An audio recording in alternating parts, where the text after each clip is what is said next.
Hello, everybody, and welcome back to another Nextlander podcast. Rawr! Alex Navarro in like a lion. Out like a lion. I really was not ready for you to roar at me just to kick this thing off. It's a rainy Wednesday afternoon. Like I don't have roaring at me energy right now. I am Eye of the Tiger. It's not even that's not even the melody of that song. Like not even close. Listen to my Brad Shoemaker. I think that song was in like a Madagascar or something. That's my point of reference. How are you? Great. Yeah. Man, I woke up at 4:30 this morning. I've got nothing for you. You're roaring. Just roaring in. Pores. You got any cocaine? Yeah, giant platter of it next to my eyeballs that are sizzling. And also my pile of guns and money that I've just laid out on this table for everyone to see. And my elaborate kind of star-shaped sword display. You know, yes. Out of all of the things in The Crow, that sword display, I was like, okay, I'd have that. I would. Sure. If I was a crime lord, that's something I would spend my ill-gotten gains on. Sure, I'd have that. That sword case was like that was the most like 90s B+ tier action movie feature of that whole movie. Yeah. 100%. Of course, the villain would have that. Like a sword case with but mine would have like, you know, that's a wrist blade from Assassin's Creed. That's a sword from The Witcher. That's a replica of Aloy's crossbow. That's not. That's that thing from Krull. That's right. It's a thing from Krull. That's the sword they used in Princess Bride. I collect things. Yeah, you want nerd swords. I get it. We've talked about the mall and the store that used to have like the nerd swords, and I'd be like, when I'm an adult someday, I'm gonna buy one of those nerd swords. And I don't. Well, a couple of things happened. One, I became an adult. Two, I don't have any room in this house for swords. And three, malls disappeared, which I assume took the sword store with it somewhere into its like black abyss when it eBay bopped out of reality. Gotta sell your wares. Come in, gentle consumer, and come peruse my wares on the eBay. I haven't been to a Ren Fair in a while, but I assume you could still buy a sword there if you wanted to. Sword and turkey leg. Yeah, I feel like that's still probably the vibe. Yeah. I wonder, or if there's some like horrible legal thing about selling swords, even if they're not sharp at a Renaissance. You just gotta paint an orange tip on it. It's fine. Just put some cork on the end. That's how you know it's a mock sword.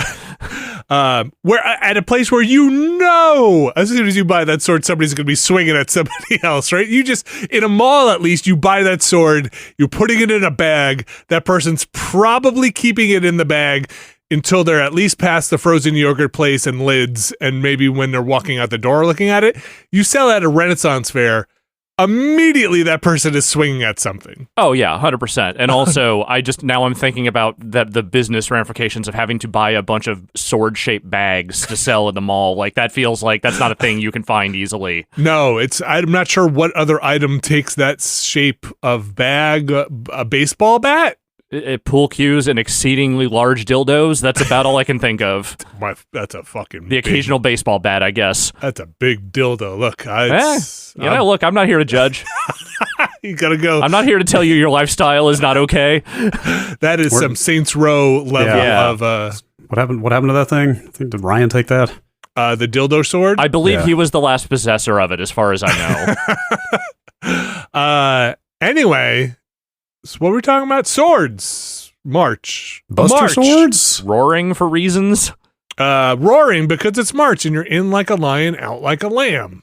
And then April showers bring May flowers. Those are the 2-month little... That's all you got? That's it. I mean, what else is there? Nobody else made rhymes about months. It's not my fault. We could start some. Anybody got a good May one? Thank you. Oh, yeah. You see what happens if you leave it open, you get shit like somebody like Disney will jump on and be like, May the 4th be with you. And then you're stuck with that forever. So take them up now. I think if someone ever actually said that to me in person, I would slap them across the face. Without acknowledging Not like them. that hard, but just hard enough to know that don't do that. Don't do that to me. Never. You keep that inside your mouth. You never say that again to me. You like do your thing where you pull your dainty glove off finger by finger and then smack them across the face with the just like glove. A light little whih. That's it. Just across the face to let you know that I'm displeased. Just a swat. Yeah. What's the call sign on the Enterprise? What's its number? NCC 1701. 1701. Okay. Dash letter if you get to the later ones. Yeah, the first one had no letter, but then yes. So 1701 doesn't really work for a fun date, right? That's like January 17th. If you like reverse everything, you've got January 2017, maybe. If you're like, here's the thing: Star Trek people don't need a day or a month of the year to justify celebrating Star Trek. It is a year-round thing for them. That's true. Because November 7th, Mass Effect, right? They took that and they ran with it. Oh right? yeah, actually, And well, let's 7, see. yeah. Next, this Sunday is Mario Day Why is it Mario Day? because it's the 10th of March. Mario. Yeah, okay. All right, I see it. It's bad, but I get it. Yes, every brand has claimed date. What's All of ours? them. What's NXL? All of them. That's a November. Are we getting into like fucking Roman numerals at that point? November 40th. Is that ours? Yeah, that's not a date, unfortunately. Yeah. Only in November 2040 can you celebrate Nextlander. November 40K. That's the day we will all celebrate. Brad, why up so early? Any reason or just Because my brain usual? hates me. because the world something leaked, something crawled inside your brain and got stuck there? Because insomnia fucking sucks shit. Yeah, it Let's does. move on. Yes. I'm just going to get angry at myself more than usual. I mean, I've been getting up early, but it's been on purpose the last couple of days because my partner's out of town, so I have to do all the cat stuff while she's gone, which includes, going in there and paying attention to Zeke because he's still trapped in that second bedroom for another day or two. Or two. I think when she comes back, we're going to start trying to introduce him to each other. But it's back to the 2-cat routine, which is a little bit more work than the single cat routine.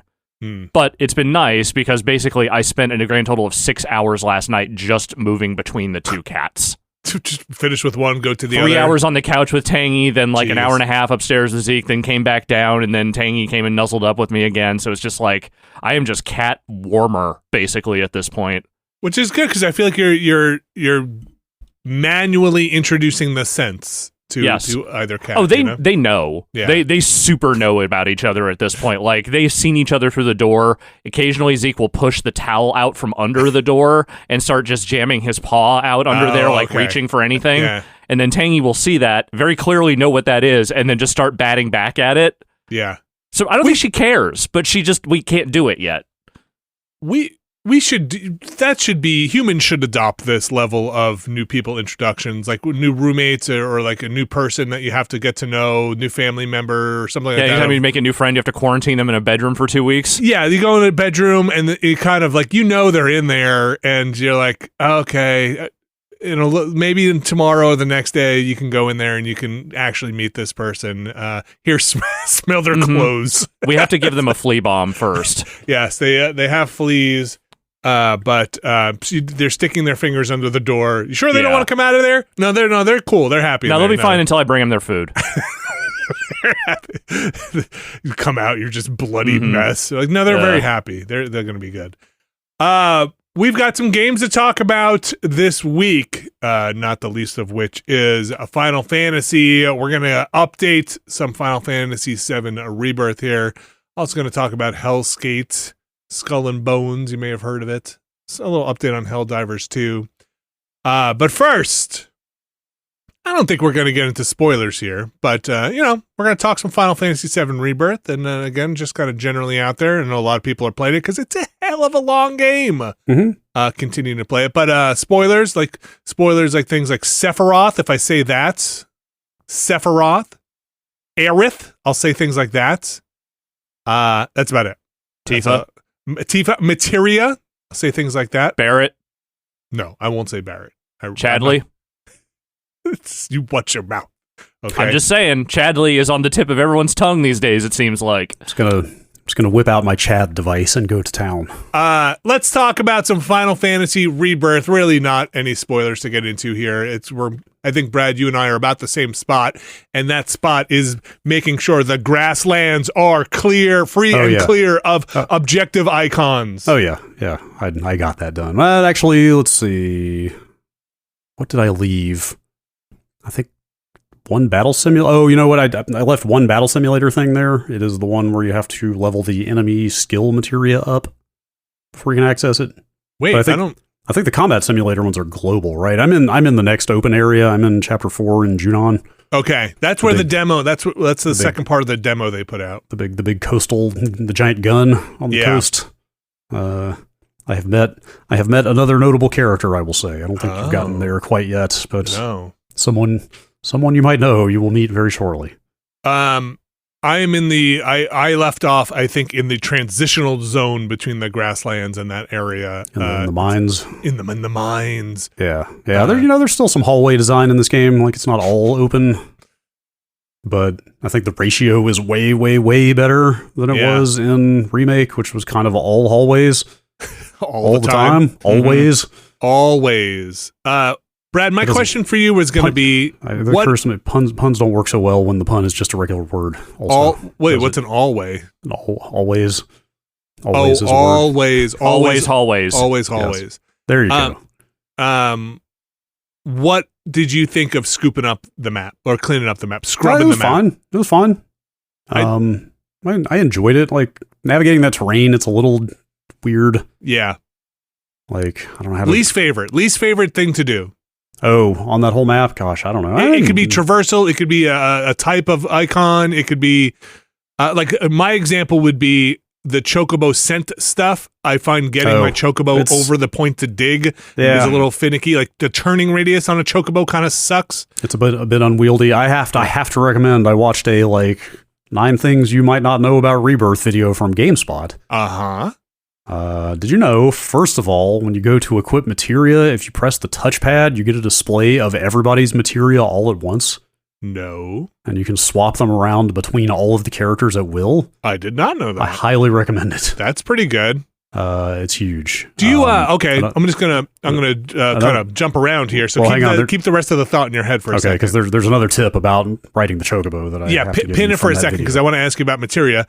Do you, because you just played Remake recently, do you basically, towards the beginning of those games, before you got enough slots, make certain people the elemental type caster? Like, Cloud's gonna be my fire and ice. Tifa's for me is just ice. I think Barrett is lightning, and Aerith is wind for now until we get more slots open. I mean, Remake kind of never let you pick your characters. You were sort of always subject to what the story was telling you to do. So it was always just like, I'm just going to slap whatever I need on whoever I've got right now. Yeah. This is about 90%. You can just use whoever, whenever. So I guess there's some more need for that, but they've got the built-in, actually stepping back from the combat design for a second, it's kind of funny how they basically took a look at all of the shortcomings of the gameplay in Remake, and were like, why don't we just plug all of these holes with new stuff? And one of those things is boy, does it suck to roll up on a boss and not have any of the right elements equipped that you need to pressure it or whatever. Now everybody just gets a free ability of every element type. So let's you unlock off the sphere grid. So I kind of barely think about who's got which elemental magic materia at this point, because you can just use those innate elemental abilities instead to pop pressure stuff. Definitely. So that was one of my big things I wanted to talk about here. So let's go now. Rewind back to your chocobo tip. That video was written by Jean-Luc from GameSpot. I have to give him props because that all party materia view is amazing. I don't think they even tell you can kick with the chocobo, but if you're sprinting with... actually, 2 things with the chocobo, that I didn't know about. I don't think they tell you either of these.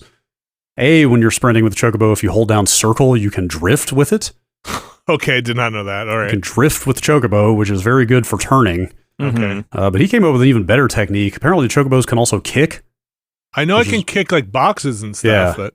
So if you're in the middle of a full sprint, if you hit the kick button in the middle of a full sprint and then move the stick to whatever direction you want to change to, the chocobo will hit a dead stop, do the kick animation, and immediately go right back into the sprint in the new direction. That's full acceleration? Yes. You don't have to accelerate back up to sprint again. It's just immediate. It looks very unnatural, but it's just That's a good tip. Thanks, Jean-Luc. It's a quirk of the mechanics, but you can do just a straight up 90-degree turn with that instantly. It's pretty nice. Yeah, there's a little chocobo fidgetiness, especially you're never quite sure what the height of a ledge the chocobo will be comfortable jumping down or getting up. Same with the regular characters. Like that's kind of what I like. That the area in the east of the Grasslands map where it's like super jagged, uneven terrain, like doing the terrain ability or whatever they call it, where you hold circle to go up and down stuff. Like it's just a little bit weird and unnatural. I had a couple of spots I actually had a little trouble finding the nook or cranny or the climb spot to get some of those icons for, I don't know, one of the 7 types of things on the map. The what is it? The mana pool or the Mako? The life springs. The big crystals. I think the at least in the Grasslands, it's the Titan one. The summon sync thing is it's like a really weird mini game. Like this game is just mini games. The game pretty much. Like that's the play a rhythm game with nothing but the rhythm to go on because you can't see the thing anymore. Or at least memorize the spots visually if you want to do that. But yes, it goes around a sweep goes around clockwise and hits like 3, 4, 5, or 6 little like boop boop. Yeah. Boop boop, and then they disappear. Much like the pull-up mini game from the first game. It's just I forgot about that. It's a situation of having to hit button prompts on a rhythm without being able to see the button prompts, and also 2 things. I forgot to tell my hilarious joke last week, which after I finished Remake, of saying, boy, it was weird that they buried the final boss of Remake halfway through the game, because it's that pull-up mini game. You got trained, you gotta get swole. Which I finally got the fucking trophy for. And then my world was shattered this morning when I saw Patrick posting a screenshot. Patrick Klepek. Apparently that fucking pull-up game's back. No! It's in this game. This is why you need to be able to bring in your save. People demanded it.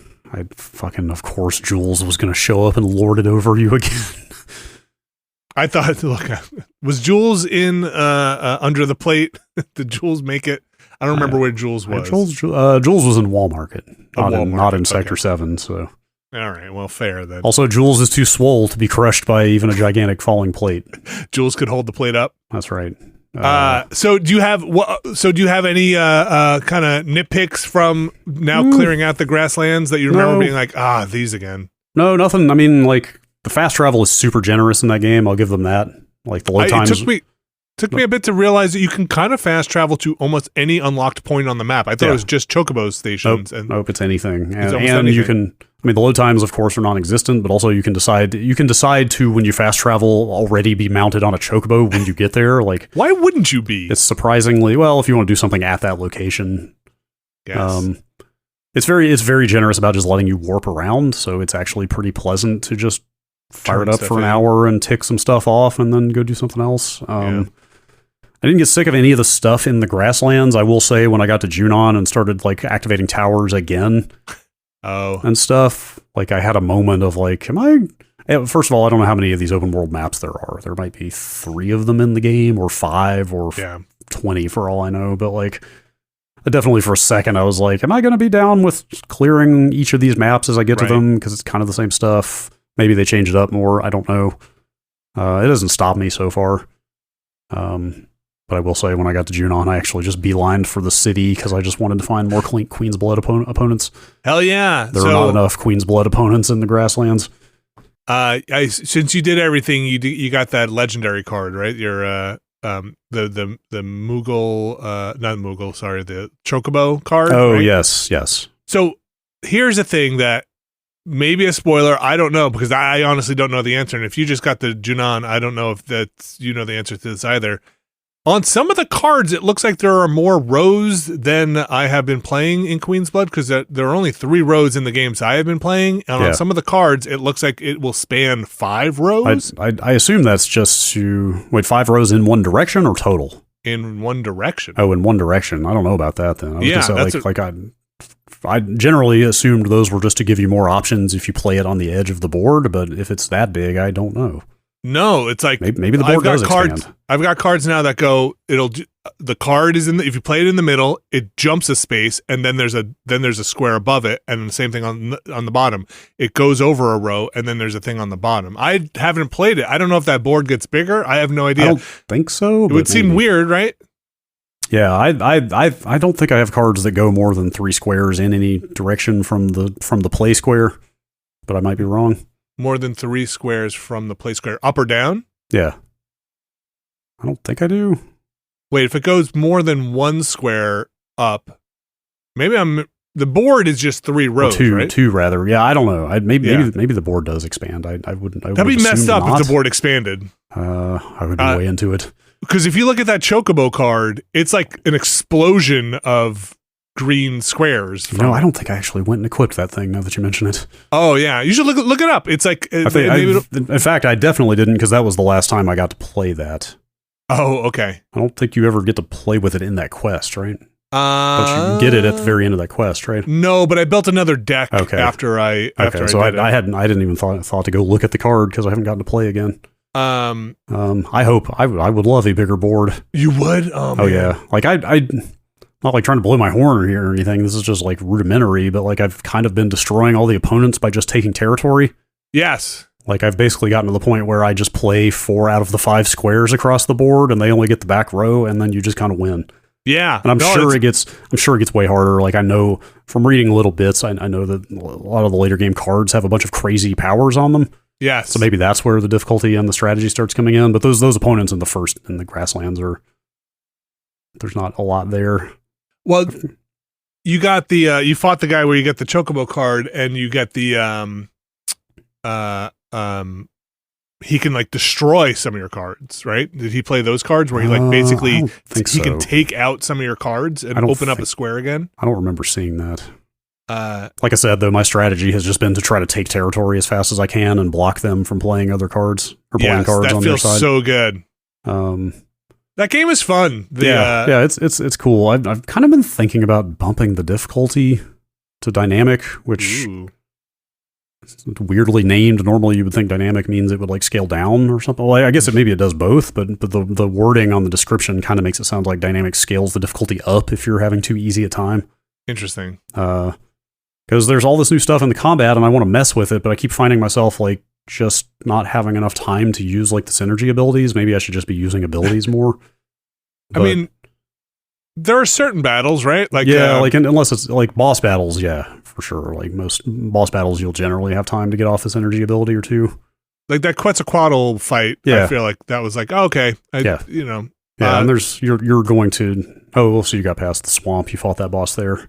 Yeah, I did that whole thing to the cave. Some of those fights were, look, I'm not here to knock Aerith, but like she's kind of a shitty spellcaster out of the game. Yeah, like I thought Aerith was amazingly powerful in Remake, and I'm kind of having a hard time. You know, she feels kind of underutilized for me right now. Yes. Maybe I'm not doing the right, but my thing I roll with now is Cloud, Barret, and Tifa is my assault crew. That's kind of that. I would say that's my wrecking crew. Like I've been trying to use Red 13 more. Red 13's got weird ability, like that weird. The thing that I'm having a little bit of trouble with. Okay, so I'm going to go back to the thing you mentioned before that I wanted to talk about.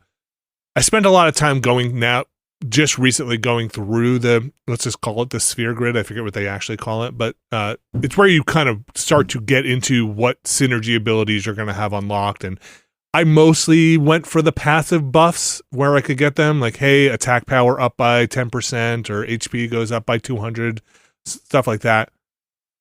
But you're totally right. You start getting free elemental, for all intents and purposes, disrupts, right? Because everything has a weak elemental affinity. So it does boost your materia also. It puts the little, like, I don't know, what sign is that? Like an alpha or something next to it.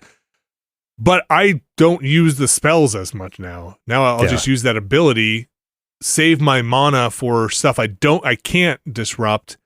And it's the systems are getting weird where I feel like I need to make a spreadsheet now to be like, okay, look, Tifa, I unlocked her ability to synergize with Cloud, and she also is buffed in ice magic, so she needs ice materia, also needs to be paired with Cloud to get the most out of her. The connections are a lot. Yes. Or in my case, you want to roll with Aerith so you can do her synergy ability to increase your bond with her, your S-Link, because you screwed up the Flower Crown quest because it was late at night. Wait, you picked the wrong flowers? And I picked the wrong flowers because I completely missed the part where you're supposed to look at that note she gives you to tell you which flowers to pick. Uh-oh. Because like I said, it was late, but whatever. It's one quest that I didn't get perfect on. I'm sure you can. Surely you can still max relationship. I have no idea how that stuff is going to work. You gotta get a little frowny face for her. So now I've just been trying to do every synergy that she has with Cloud to try to make up for that. But yes, I know what you mean. But like I said, it's like, they just give everybody a free elemental spell for every element now to get around that problem of not having the right materia equipped. Yeah, if you want it, you don't have to pick it. Like they give all the melee characters like both launchers and like default aerial abilities and call those out very explicitly with that little icon, like to get around that problem from the first game of like, oh shit, Tifa and Cloud just can't hit flying enemies if you don't have the right stuff going. Like that sucks. What else is it? Like the guard synergy abilities? Yes. Those are, so what is it? Those are synergy skills, the free ones, right? That you do while guarding, and then it's synergy abilities are the ones that you cash in the points for, or is it the other way around? I think that's right. That's right. So those are just like, here's a fast way to build ATB, because that also was a problem. Or like you can use like, Cloud can get a ranged attack while he's blocking, but if he deflects bullets back at somebody. Yeah, so it's kind of interesting to see them just kind of create this matrix of abilities that kind of makes up for a bunch of the shortcomings from the first game.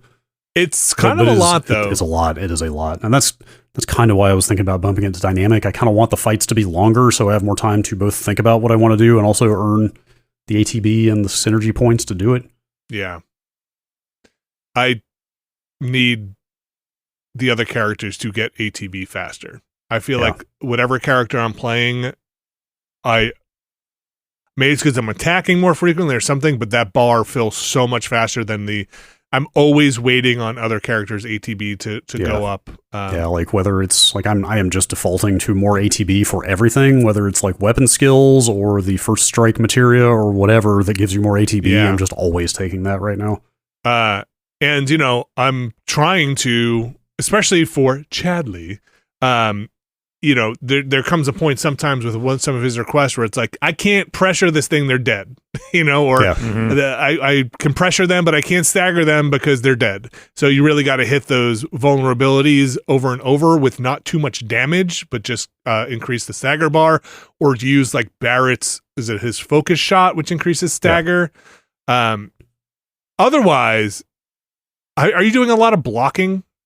Way more than the first game. I basically never blocked in the first game. Okay. And it was totally fine right up until that boss fight at the end that I fucking despised. But, Red 13, that's like his basic kit is you have to block all the time to utilize him right. But also I just kind of realized, I put what is the earn more ATB and take less damage materia? I put that on Aerith so she can block somewhat better. Like I'm just kind of blocking. I've got the precision block on Cloud, so I'm just giving myself a lot more reasons to block, but also kind of realized you can't dodge. I guess that's actually the bigger thing. You can't dodge everything because I was trying to play the first game like it was Dark Souls. Yeah. And it absolutely is not, because they'll run you down. You still take A, you can't outrun everything. B, you'll still take damage while dodging. There's a bunch of reasons that pure dodge, no block is not going to cut it. Also, if you block correctly, you can sometimes get them in pressured states as well, some enemies. Yeah, I don't know if they've increased that. I mean, I assessed everything in the first game and was looking at all the pressure stuff, but it feels like there's a lot more variety now in the ways you trigger pressure on different enemies. Like I don't remember Remake that much, but does seem like it. I'm reading the description way more than just looking at the icons. I have to laugh out loud at some of the intel that comes back on some of those enemies, like the giant ostrich thing. It's like it takes less damage if it's holding a rock. Mm-hmm. If you attack it from behind when it throws the rock, you can pressure it. It's like Chadley's got the good intel. The game is really funny, both intentionally and not intentionally. Yeah, like I'm kind of amazed at how like lighthearted it is and goofy and stuff, and some of that is like the writing that is written to be funny. Some of it is stuff like that. The Queen's Blood players I have found to be the most interesting. Yeah. Speaking of which, Brad, I sent you an image of what that Fat Chocobo card's ability is, and maybe you can explain to me if that makes sense to you, or maybe I'm misreading the board on it. But that seemed like too high. Vertically. Oh yeah, no. Also, the white spot in the middle is where you can play it. Yeah. So, like, if you were to play that on the bottom row, then you would still get the benefit of the top two rows. I see. So, if you play it in the middle, you're going to miss. I see. So it's just giving you more range right. on Like the outside. if you can only play it, say if you only have a spot that you can play it on the bottom row, you'll still get the 2 rows above that white square. So you can't get all of them ever. No, definitely not. I see. That I was misreading that. Okay. Yeah, no, it's more just to give you more situational options. Okay, so there's no expansion pack for Queen's Blood where it adds 2 more rows, maybe. I would take it. Like I said, man, just put Queen's Blood on a phone. Queen's Blood's pretty fun, and let me play that. That feels like something they will eventually do. When you lock, like you said, Brad, when you wind up locking your opponent, and when you're like, you got no more places to play cards, and you've got like 4 more turns. It's become a thing on our Discord of people posting screenshots of like what is the worst blowout you've pulled off so far, and somebody had like a 36-0 that they pulled off or something. I had or it was 19-0 was my best so far. Yeah, where I was stacking the middle row. It almost feels a little too savage when I almost feel bad about it. Yeah, it's like, man, they don't even have a chance here to play Never any cards. Bad. Yes, that's great though. You're like you play that card and you're like you can't play any more cards for like 4 rounds here. Right, it's good. But I've seen people saying like late game you get to the point where like the computer plays 1 card and half of your cards just vanish from the board because of the ability. So that sounds. I bought all the cards from the collector. Yeah, I bought 1 booster pack from that person, and then I was like, wait, am I just going to collect all these as I do quests? I don't know. I bought them. I've got so much gil at this point.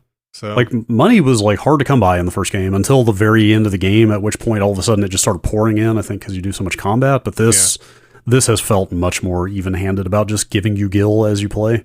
I've earned a bunch, but I have also spent a bunch. Like I said, I bought all those combat cards. I haven't bought any weapons. I do always buy the thing that's on sale from the vending machine. Like if it's like, Phoenix Downs are $100 off.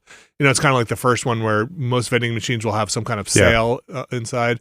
I haven't seen anything in the vending machines that was unique, and that was in Remake, right? It's like certain vending machines had like unique records or like the records were the only thing I remember. No records in this game actually. Or I thought maybe they'd have like a unique card or something for Queen's Blood or something like that. But hopefully I haven't been passing them up. I haven't seen too many. I don't think so. The folios is the machine next to it. We talked about that and putting your powers in. I bought the... I really wish you could look at the folio without having... Or I wish you could look at your sphere grid without having to go back to the folio kiosk or whatever. Yeah, that thing kind of stinks. The book. Did you buy the books for Cloud? The skill books? Skill books, yeah. Is that just... Is it you just buy those and you automatically get the skill points? Yeah, it just adds more SP. Okay. What else did I spend money on? I bought out the Moogle Charm store for the stuff that was not just ethers and potions. I almost did that, but then I decided to wait until they basically say that every time you get to another Moogle shop, you will get new inventory, so I decided to save some. Had a nice HP up earrings that I bought. Those were sweet. So far I'm enjoying it. I did just, like I said, clean up the grasslands and was like, cool, wiped them out. I wonder if I'll have the same fatigue as you once I see a whole new map. Yeah, with all new icons. I don't know if I'd go as far as to call it fatigue. It was more just a little twinge of like, am I ready to immediately go do all this stuff again? I don't know, but maybe. It is amazing how little has happened main narrative wise since the beginning of that game to where I am now, like 16 hours in of... No, we kind of just left Midgar, or the main objective hasn't changed in the last, 14 hours of playtime. Yeah, it's mostly been finding people's wallets. The little bit of refreshing I've done on the story of 7, I feel like the last of the 3 games is going to be the most action packed one in terms of stuff happening, not necessarily like big action scenes, but like because this game ends at the end of disc 1. And so they have all of disc 2. I think if I remember, disc 3 is basically just the end of the game. But they might reshuffle some of the events order-wise. It's possible, yeah. They might stick them in different places or do different things. Yeah, I think a big chunk of this game is just chasing Sephiroth, though. So, I mean, that's what it's been since I booted. That's what the last 25 years of fucking Final Fantasy has been, is just chasing that Sephiroth high. Yeah. But yeah, so far I go in spurts of great. I've got like 7 more things to do. It's mostly been checklist stuff for me. I'm getting that endorphin high from just finishing the checklist thing, and everything seems to have a decent enough reward. how did you feel about the goofball gang quests that chain together where you're constantly getting into those fights? Beck's badasses. Yeah. Well, good news. There's a whole new proto relic quest chain when you get to Junon. Yeah, I figured they kind of say other people are chasing those things down, but I thought that went on kind of long. It's like maybe one too many quests, but I find those guys improbably to be very funny or pretty funny. Like what I mean is they shouldn't be funny at all, and they're actually the writing there is better than it should be. Yeah. Also, if you assess them, the descriptions on them are quite good. Bert's kind of an ass. Bert, the big guy, the guy who always winds up surviving until the end of a fight. Yeah. I just thought that, I was like, come on, really? We're going to do this again? Yeah, I mean, what you're doing in each of those quests is pretty bland, but yeah, it's a big fight. Just the attitude of the personality of the game kind of keeps it going. They have got to fix the audio mix in that game, though. That's the last thing. Oh, yeah? Oh my God, have you not? I haven't had too much of an issue with it. I have subtitles on. Maybe that's helping. It was straight up the first tip in that GameSpot video I watched was like, hey, go and turn the music volume down. Like everybody at GameSpot thought the audio mix was god awful. Oh, really? Okay. And they put footage of that Kyrie quest in where you're helping her fix the pipe. You remember? Yeah. That's absolutely the worst one. It's very up and down. Okay. But there are some particularly side quests, but even some of the main story stuff where it's just like I can barely fucking hear the dialogue of these characters because they don't duck the music at all here. And I've already got the music turned down to like 7 or 8. Like it's bad, and the audio mix is pretty bad. Did they that performance visual patch came out, right? That came out before release.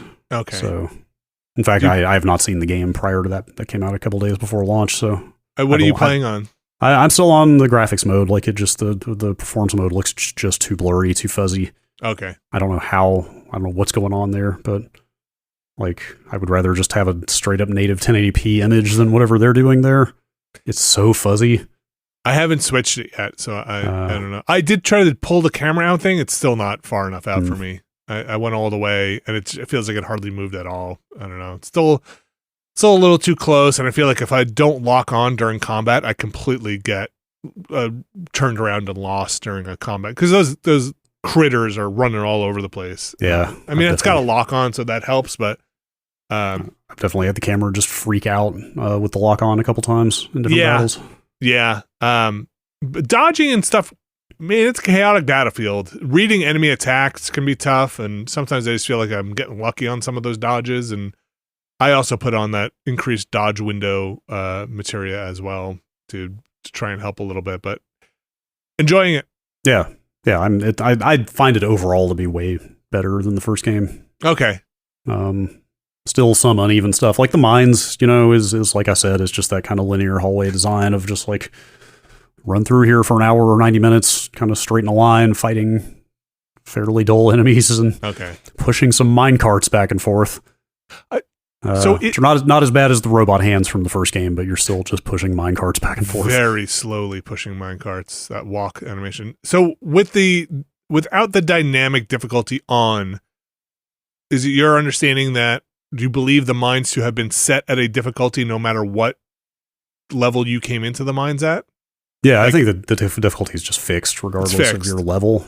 Okay, because if you didn't spend all that time clearing out all of the grasslands, I assume you'll come in lower, but I'm kind of walking through the mines pretty quickly now. Where they might scale it to your level. I don't know. Yeah, I don't know either. I mean, I didn't grind anything. I just did everything. I kind of avoided open field combat for the most part after I realized I'm going to just be fighting on every quest. I don't need it. I haven't been grinding out materials like pelts and whatever else. Oh my God, where the fuck do I get Planet's Favor? I don't know. Fucking Chadley, somewhere in the grasslands. My kingdom for some Planet's Favor. Like, I've got like 10 crafting recipes gated behind a complete lack of Planet's Favor. The Phoenix Down, I think, takes Planet's Favor too. Yeah. I started running out. I had to buy some. I assume there's like every area is going to be like the thing you couldn't find in the last area is just going to be plentiful now. I hope so. Is my guess. Maybe you can set up factories. Yeah, I hope so. Like the items I really want, I'm not able to just like craft ad infinitum. Like the stuff like Phoenix Downs or like the really good potions are still, I can only make a couple here and there. Yeah. So give Aerith a res. That's what I'm saying. Yeah, like not having any kind of res spell so far is kind of bumming me out. Yeah. I'm sure you get one soon. I just got the AP up materia. Okay. And I think I might slap that on Prey and just try to get Prey leveled as fast as I can. So what is I think I got an AP up materia too. I'm not sure from where. Maybe it was in Chadley. What was it? It's in the mines. In the mines. Okay. At the beginning of the mines. What does AP up get you? Because when I read the description, it just basically was like your AP goes up. It's one of the blue materia that you put in a like a bound slot, the two materia that are linked, and it'll just double the AP that goes to whatever materia it's linked with. Okay, so it's an XP boost basically from you're effectively doubling the rate that you level up that particular materia. Okay, so you said you're just going to put that on like a cure? Yeah, Prey is the ability that lets you heal your whole party without spending MP. Oh, that's on her materia, right? It's a yellow one, but it takes 2 ATB, so I go back and forth on if it's worth it. But I've never used it because because I find that the AI or the computer is always burning the ATB slots unless I'm on Aerith. And then I think there are controls to change that, but I haven't gone in there and fiddled with them. But I find unless I put a cure materia on her, my best cure materia, but I just stopped using her in my party. I just unless I'm low on health and don't feel like quickly fast traveling to top off somewhere, I'll put her in. But yeah, I don't know. I haven't found her abilities to be. I can kill the enemies faster than I need Aerith for healing or spells. I just haven't found her thing yet. Yeah, I'm kind of the same way. I made myself use her through most of the mines just to be like, all right, I must be missing something here. Or I need to figure out how to incorporate her into the way I'm playing this. Maybe the battles just get longer and more elaborate later to the point that her healing and stuff comes in handier. I mean, like the Arcane Ward with the double spells, like if it's a magic sensitive enemy, she can be pretty useful. But even her MP steal doesn't seem to steal enough MP to make it too useful. So maybe that stuff all goes up and she gets better. Final Fantasy VII Rebirth. It's out there. People are playing it. People are beating it. Which is, I cannot believe seeing people that have finished it who didn't get it or who started playing it the day it came out and have finished it. It's like, what? I mean, can believe it. You could mainline the story. Actually, I don't know how much you can skip in the open areas. I guess quite a bit. If you wanted, I'm like, it was funny. I spent so much time in the grasslands that when I finally ticked off the last icon on the map, I appreciate that Chadley's just got the giant row of pips every time you do something that shows you how many activities you have left. When I finally did the last one, I was like, so now what? Yeah. Only then did it occur to me, like, oh my God, the only gate on moving on with the story was getting that chocobo like 10 hours ago. Totally. Yes. Like, I mean, I knew you could kind of move on whenever, but the thing was, it didn't occur to me that it was like, oh, it was not a new icon I needed to go to. It was literally just get on this chocobo and ride across the water. That was it. That's like dozens of hours of stuff to have just not done. Right. Well, not dozens, maybe a dozen hours. I do feel like by the time I was in the open world, I was maybe at 3 hours in the game, maybe even under that. And now I'm at like 15 or 16 hours in the game. Yeah. Like most of the people I've seen who said they did everything are posting like 90 to 100 hour times on this game. So like if you skipped most of the open world stuff, you could finish it much faster, I guess. But that's where a lot of the game is. Well, I'm sure we'll have more to talk about with that. But Final Fantasy VII Rebirth, we're going to take a break. We're going to come back. We're going to talk about other non-Final Fantasy games. Stick around. This week's show is brought to you by Rocket Money. Alex Navarro and Brad Shoemaker. I live in a world where I am subscribed to basically everything. I feel very strongly that you probably don't need all of those, Vinny. I think you're right, and you know who else would agree? Rocket Money.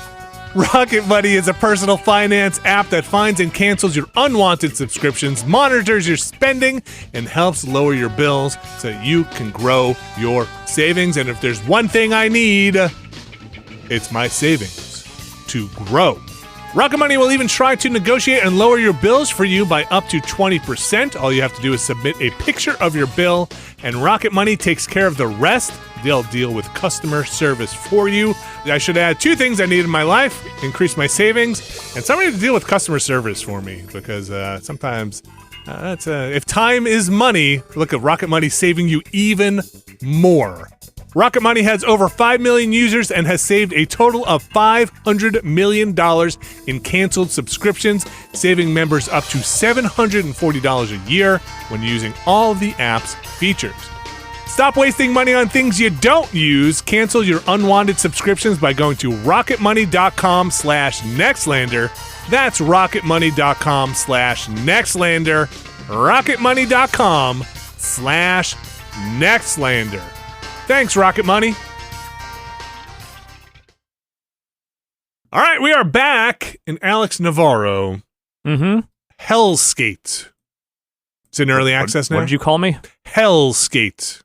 Yes, this is a video game. It is a game that was part of the Steam Next Fest, but I did not actually get a chance to check out the demo before it became no longer available. And it turns out the reason for that is because it was going into early access basically as soon as Steam Next Fest ended. So that has been out in early access for a couple of weeks now. I finally got a chance to sit down and start playing it. What if Hades was Tony Hawk? Sounds all right. Hades was Tony Hawk, sure. Yeah. Yeah, there are differences. It is more of a 3D game, but basically you are a skater in the underworld. You go on runs through a changing labyrinth of skate spots that also have monsters in them that you can fight while you're also doing tricks. And there are goals on each stage, a la a Tony Hawk level, including a find all the letters in Helskate, and variety of other collectibles around the levels. But then also you have weapons and you have like spells and abilities that you gain as you go through each run. Oh, so there's just like straight up combat, like melee combat? I assumed you fought the monsters by skating on them or something. I didn't realize it was like, did you get off the board when you hit stuff with a sword, or do you just do that you while you're can, skating? but you don't have to is the thing. So there's on and off the board stuff. There are like certain abilities that will cater to, hey, when you're not on a board and do an attack, this happens, but when you are on a board and you do an attack, this happens. It seems like they're trying to come up with like a lot of ways you can sort of program yourself into a run. It is an early access. I think my only mild beef with it, and this is not even necessarily something I think is like bad, it might just be me and my rusted over Tony Hawk abilities.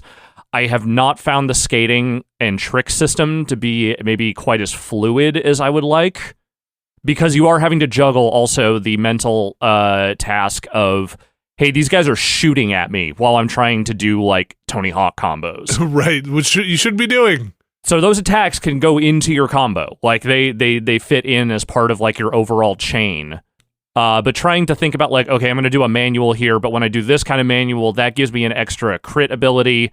So then I do that, and then I attack, and then I'm going to dash through this, and then I'm going to do a grind over this. It's a lot to keep track of up at the top.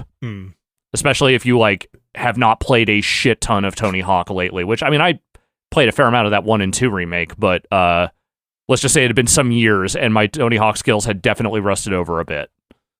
So this is Chapter 1 out in the early access. I'm just looking at their roadmap now. It looks like by Q4 2024, Chapter 2, and then Chapter 3, and so on and so forth. So far, what you're playing in the early access feels like a real game? I mean, it feels like there's a game there for sure. I don't know how much they're planning on changing as far as like the overall feel of the skating. I imagine that's probably roughly what they're going to go with. And it's not bad, is the thing, is that it just doesn't have quite that same snappiness that I'm looking for sometimes. Sure. It could also, I just need to get used you never know. Yeah, I just need to get used to their controls probably. But the thing is, the concept is pretty neat, and I think it does kind of work out of the gate. Like, it has the idea of, hey, you're going on these different runs of skate spots that are part of this underworld labyrinth. And, it just basically doing the Hades rhythm with, like, skating levels is actually kind of a neat idea. Do you get to choose a path when you're done with an area, or does it kind of just take you to the next? It just kind of takes you to the next zone. Okay. You can choose your reward at the end of each thing. You can. Oh, that's basically the same thing. Yeah, but, like, the reward is just like, hey, what kind of do you want money? Do you want, like, gear? Do you want, like, what do you want? And does that get reset through a run? Like if you start over, you don't bring any of the money or gear? You get the money because you can then go spend that in the hub areas like skate shop or the tattoo shop or any of that stuff. Between runs? Yeah, the money you can. Okay. There's specific currency that is for the hub shops, which I think is like crystals or something. Okay. Have you noticed any like I don't know, any like narrative tying the whole thing together? Like, are you? There's a little bit like there are some characters that you meet that run the stores. You're literally your skate bud is this guy named Footage, and he has like a camera kind of like welded to his head. Oh, that makes much more sense now in their roadmap that says more footage quests. Okay. Yeah. So like there's a whole thing of like trying to, the game basically just kicks off in its very limited way of just you and Footage, skating and him filming you, and then you die, and then whenever you go back to the underworld hub area, you are like chained to the ceiling and then just sort of drop down into the area and then just go skate to the shops. Skater's life. Yeah, totally. But it seems like it literally is the Hades thing of you are trying to escape the underworld and everyone around you is like, okay, good luck, dude. According to their list here, I think they're calling it Vertime, which sure, which traverse Vertime, yeah, which is pretty good. This is early access, like you said. It is $25 currently in their hey, are you going to increase the price thing on Steam? They say yeah, we might. So just a heads up there if you're looking to get in on that, whatever your early access preference is. Helskate, HEL1L skate. Cool. I'm glad you got to play it. I was curious about that one from the Steam Next Fest demos. That feels like what I'm going to check in on every once in a while throughout the year, just to kind of see whenever they do big updates for it. A game that I checked in on, and maybe I'll check in throughout the year. We'll see. Skull and Bones. Can verify it is a playable game. Whoa. I'm a pirate. I don't have too much to say about this game, mostly because I know this feels lazy and shorthandish, and look, I'm bad at describing games, but this game is exactly what you think this game is. It is you get a boat, a small boat that you are then using to, feels like maybe grind your way to a bigger boat and more stuff with boat accoutrement around it, banners, mastheads, cannons, or all that stuff around it. And then with a kind of bigger narrative layered somewhere in there, right? So I saw people kind of liken this to The Division. I can see it. I see what people are talking about. Yeah, you get out of your boat, you can run around a bit, but it's mostly on the boat and combat on the boat. So I was able to, I had an Epic code and a PlayStation code, and I was able to play those together with my son. So I played some multiplayer. So you each get your own boat. You don't, first of all, I don't know if, it wasn't apparent to me, but yes, you each get your own boat. It's not like you're on this crewing the same ship. You each get your own boat, and you kind of go off together and do stuff. And we were just getting wrecked. Online? Well, even by the computers, I think we're just not very good at Skull and Bones. But there are safe zones and there are PvP zones that you can kind of take your ship into. I'm not going to say I wasn't getting into the loop. Like, look, you get bigger ship, cooler ship, better upgrades, better cannons that do different things on your ship. But I did start to see the like grind lines spreading out of like, oh, the loot's grind. Are they monetizing that stuff very overtly? Like, is it in your face that you can pay money, or how does that work? I mean, at this stage of the game, what do you consider in your face? Like when you go to get a thing, and is there a button to get more coins right away? Probably. You can buy stuff for sure. Yes. You can go buy outfits and accessories. You're doodadding your pirate up with anything you want, and your ship with all sorts of, think of Sea of Thieves, right? The cosmetics in there, the stuff you'd put on the ship, you can go buy or earn other stuff, but you're getting materials so that you can craft other things for your boat and, your character. Sorry, is this how much sim is this? How much is sim and how much is like, do you ever run around on foot and do anything action oriented, or is it like, I haven't played Assassin's Creed 4 Black Flag in so long at this point. I know ship combat is at least built on that game. I'm sure it diverged somewhat, but I don't remember how much of that was just like issuing commands versus like actively controlling a boat, firing cannons with a button and stuff like that. So it's actiony. Like when you're in the boat, when you're in the boat, you're like holding down the trigger to aim your whatever cannons are available on that side, and you're firing those cannons with, trying to hit the other thing with drop and all that. We have special cannon shots.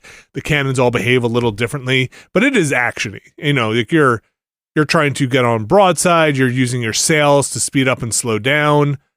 There's like not necessarily, and I could be wrong here again, I didn't play too much of it. I didn't feel like the navigating was punishing me too much for the wind blowing in the wrong direction. I was still able to move at points, and I wasn't just dead in the water if I was heading into the wind. Maybe I was going slower, but I wasn't just fully dead. You get pretty generous, and I appreciate this, and this kind of only makes sense for this game or these types of games. We get pretty generous. Hey, you're coming in full steam ahead into an island. It gives you the prompt to dock pretty early, so you could just hold it down without just crashing your ship into the water. Also, which is nice, you can de-embark. You can get off the island pretty much, it seems like, from anywhere without having to run back to your ship. You just kind of jump back in your ship. So on foot, mostly it has been story stuff, collecting stuff, talking to people. I don't think I have really engaged much. Again, it could be wrong, but I don't know if this is in the game with like hand-to-hand combat and stuff like that. Your pirates can board a ship, but it's a kind of a cutscene. You kind of launch the grappling hooks. Again, still pretty early on. Not too far outside of the tutorial, just kind of in the main open area where I've got my bigger ship and my cannons and stuff like that. Not terrible. And in fact, like I said, I could see myself playing it. Again, it's one of those games, though, I feel like I would play in the background while I'm chatting with friends. Like a game that's happening while I'm in a chat room. Much like I played The Division of like, hey, we're going to run these missions, and mostly it's to catch up on, see, like, how are things going? It's like, it's okay if we're talking over the cutscenes. Like, we're not absorbing too much of it. Fair. Yeah. But Skull and Bones, it is out there. I have been curious about what it is, and I feel like I have a pretty good idea of what it is now. You see other players sailing around. Does it have much personality? No. That's maybe a thing that feels very... Because I don't need it to be Sea of Thieves, obviously, because that's going for a very goofball version of pirating, but like, the thing I was always wondering was like, divorced of the Assassin's Creed-ness of the whole thing, like, what is the vibe? Like, what are you trying to present here as far as, like, a piratical life? Yeah, so it feels very vanilla pirate stuff. Like, I'm no pirate expert. I know more pirates from movies and video games than reality. So, you at least know they steal stuff, so you're already ahead of some people. I'm a step ahead there. Yeah. But it really doesn't have much in the terms of like its own take on pirates, at least from what I can see. It just feels like it's borrowing from the common culture of pirates. Sure, that makes sense. Yeah. You make your own character, though you kind of get the same setup story, kind of like you think you would for an online game. Like, hey, every character is coming to the same way, but you have your own version of that character. Okay. So yeah, it's Skull and Bones. Again, it just feels like what you think it is. Yeah. Like I hate to just say that, but that's kind of what it feels like. It feels like it came out of the mold of very of a type, Yeah. And I'm pretty early on in it.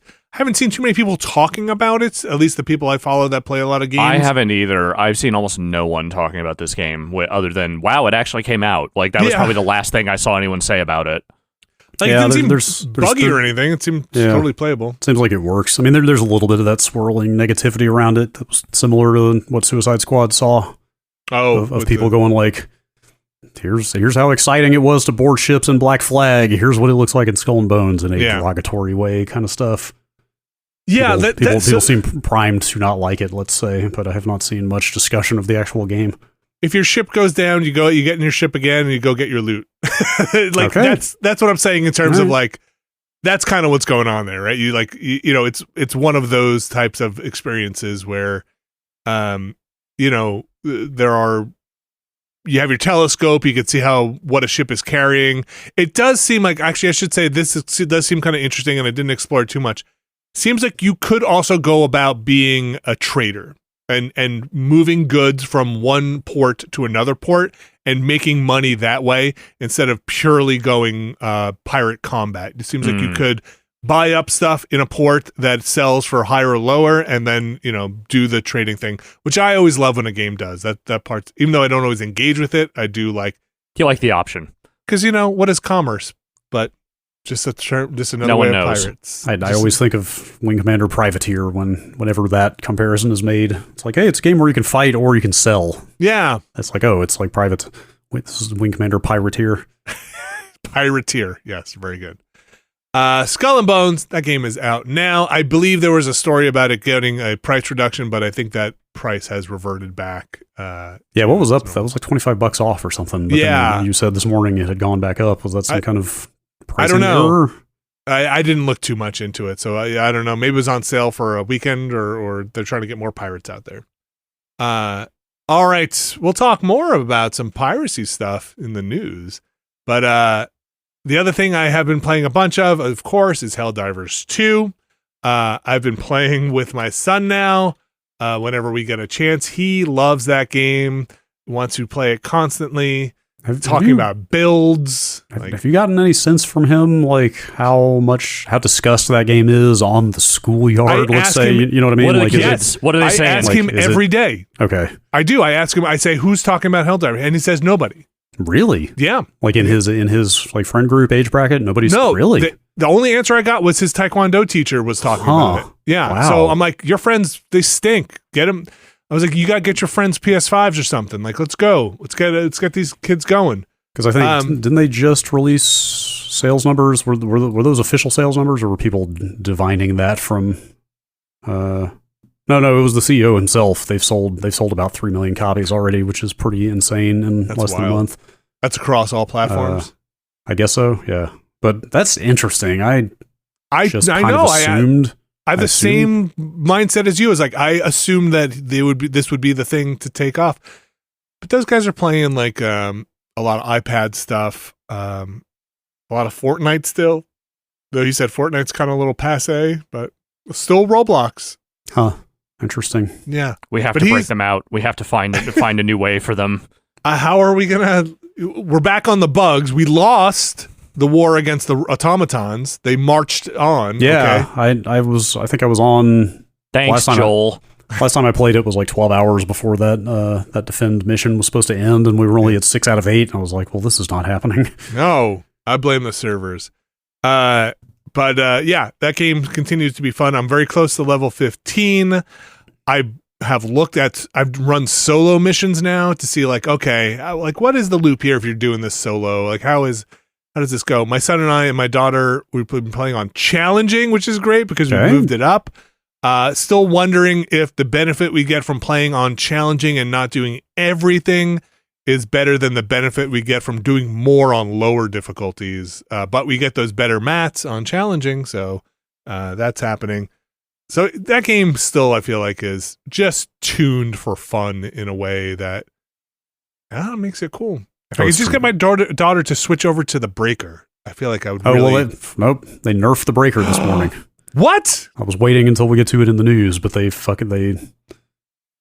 fixed the armor values, but they nerfed the breaker. So did we come out ahead? Probably not. What? I think I'd have to go check. I think they lowered the number of shells it can hold and also increased the recoil dramatically. Oh my gosh. I mean, that gun was pretty amazing. But. Yeah, I've been seeing like things have been going around on Twitter the last couple of days is like people at the really high end of that game are getting incredibly shitty about public matchmaking. Oh. Where they're basically just like kicking anybody who joins their game who doesn't have the exact kit they think they should have for the mission. Oh. It's just like, do you not have the breaker? Do you not have the railgun? Do you not have this and that stratagem? Then get the fuck out. Like, you're gone. Type stuff. I mean, It was very much people was like, hey, let's be cool here. I think it was the developers actually were just like, hey, this game's for everybody. Like, be cool. I've looked at some rankings of stratagem lists, and I'll tell you, I think it's good that there's disagreement out there on like it's situational. There's a good bell curve on like the best ones and the appropriate ones for different situations.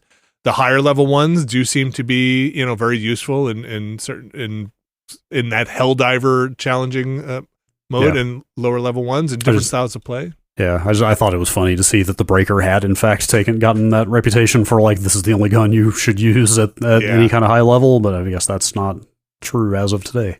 Yeah.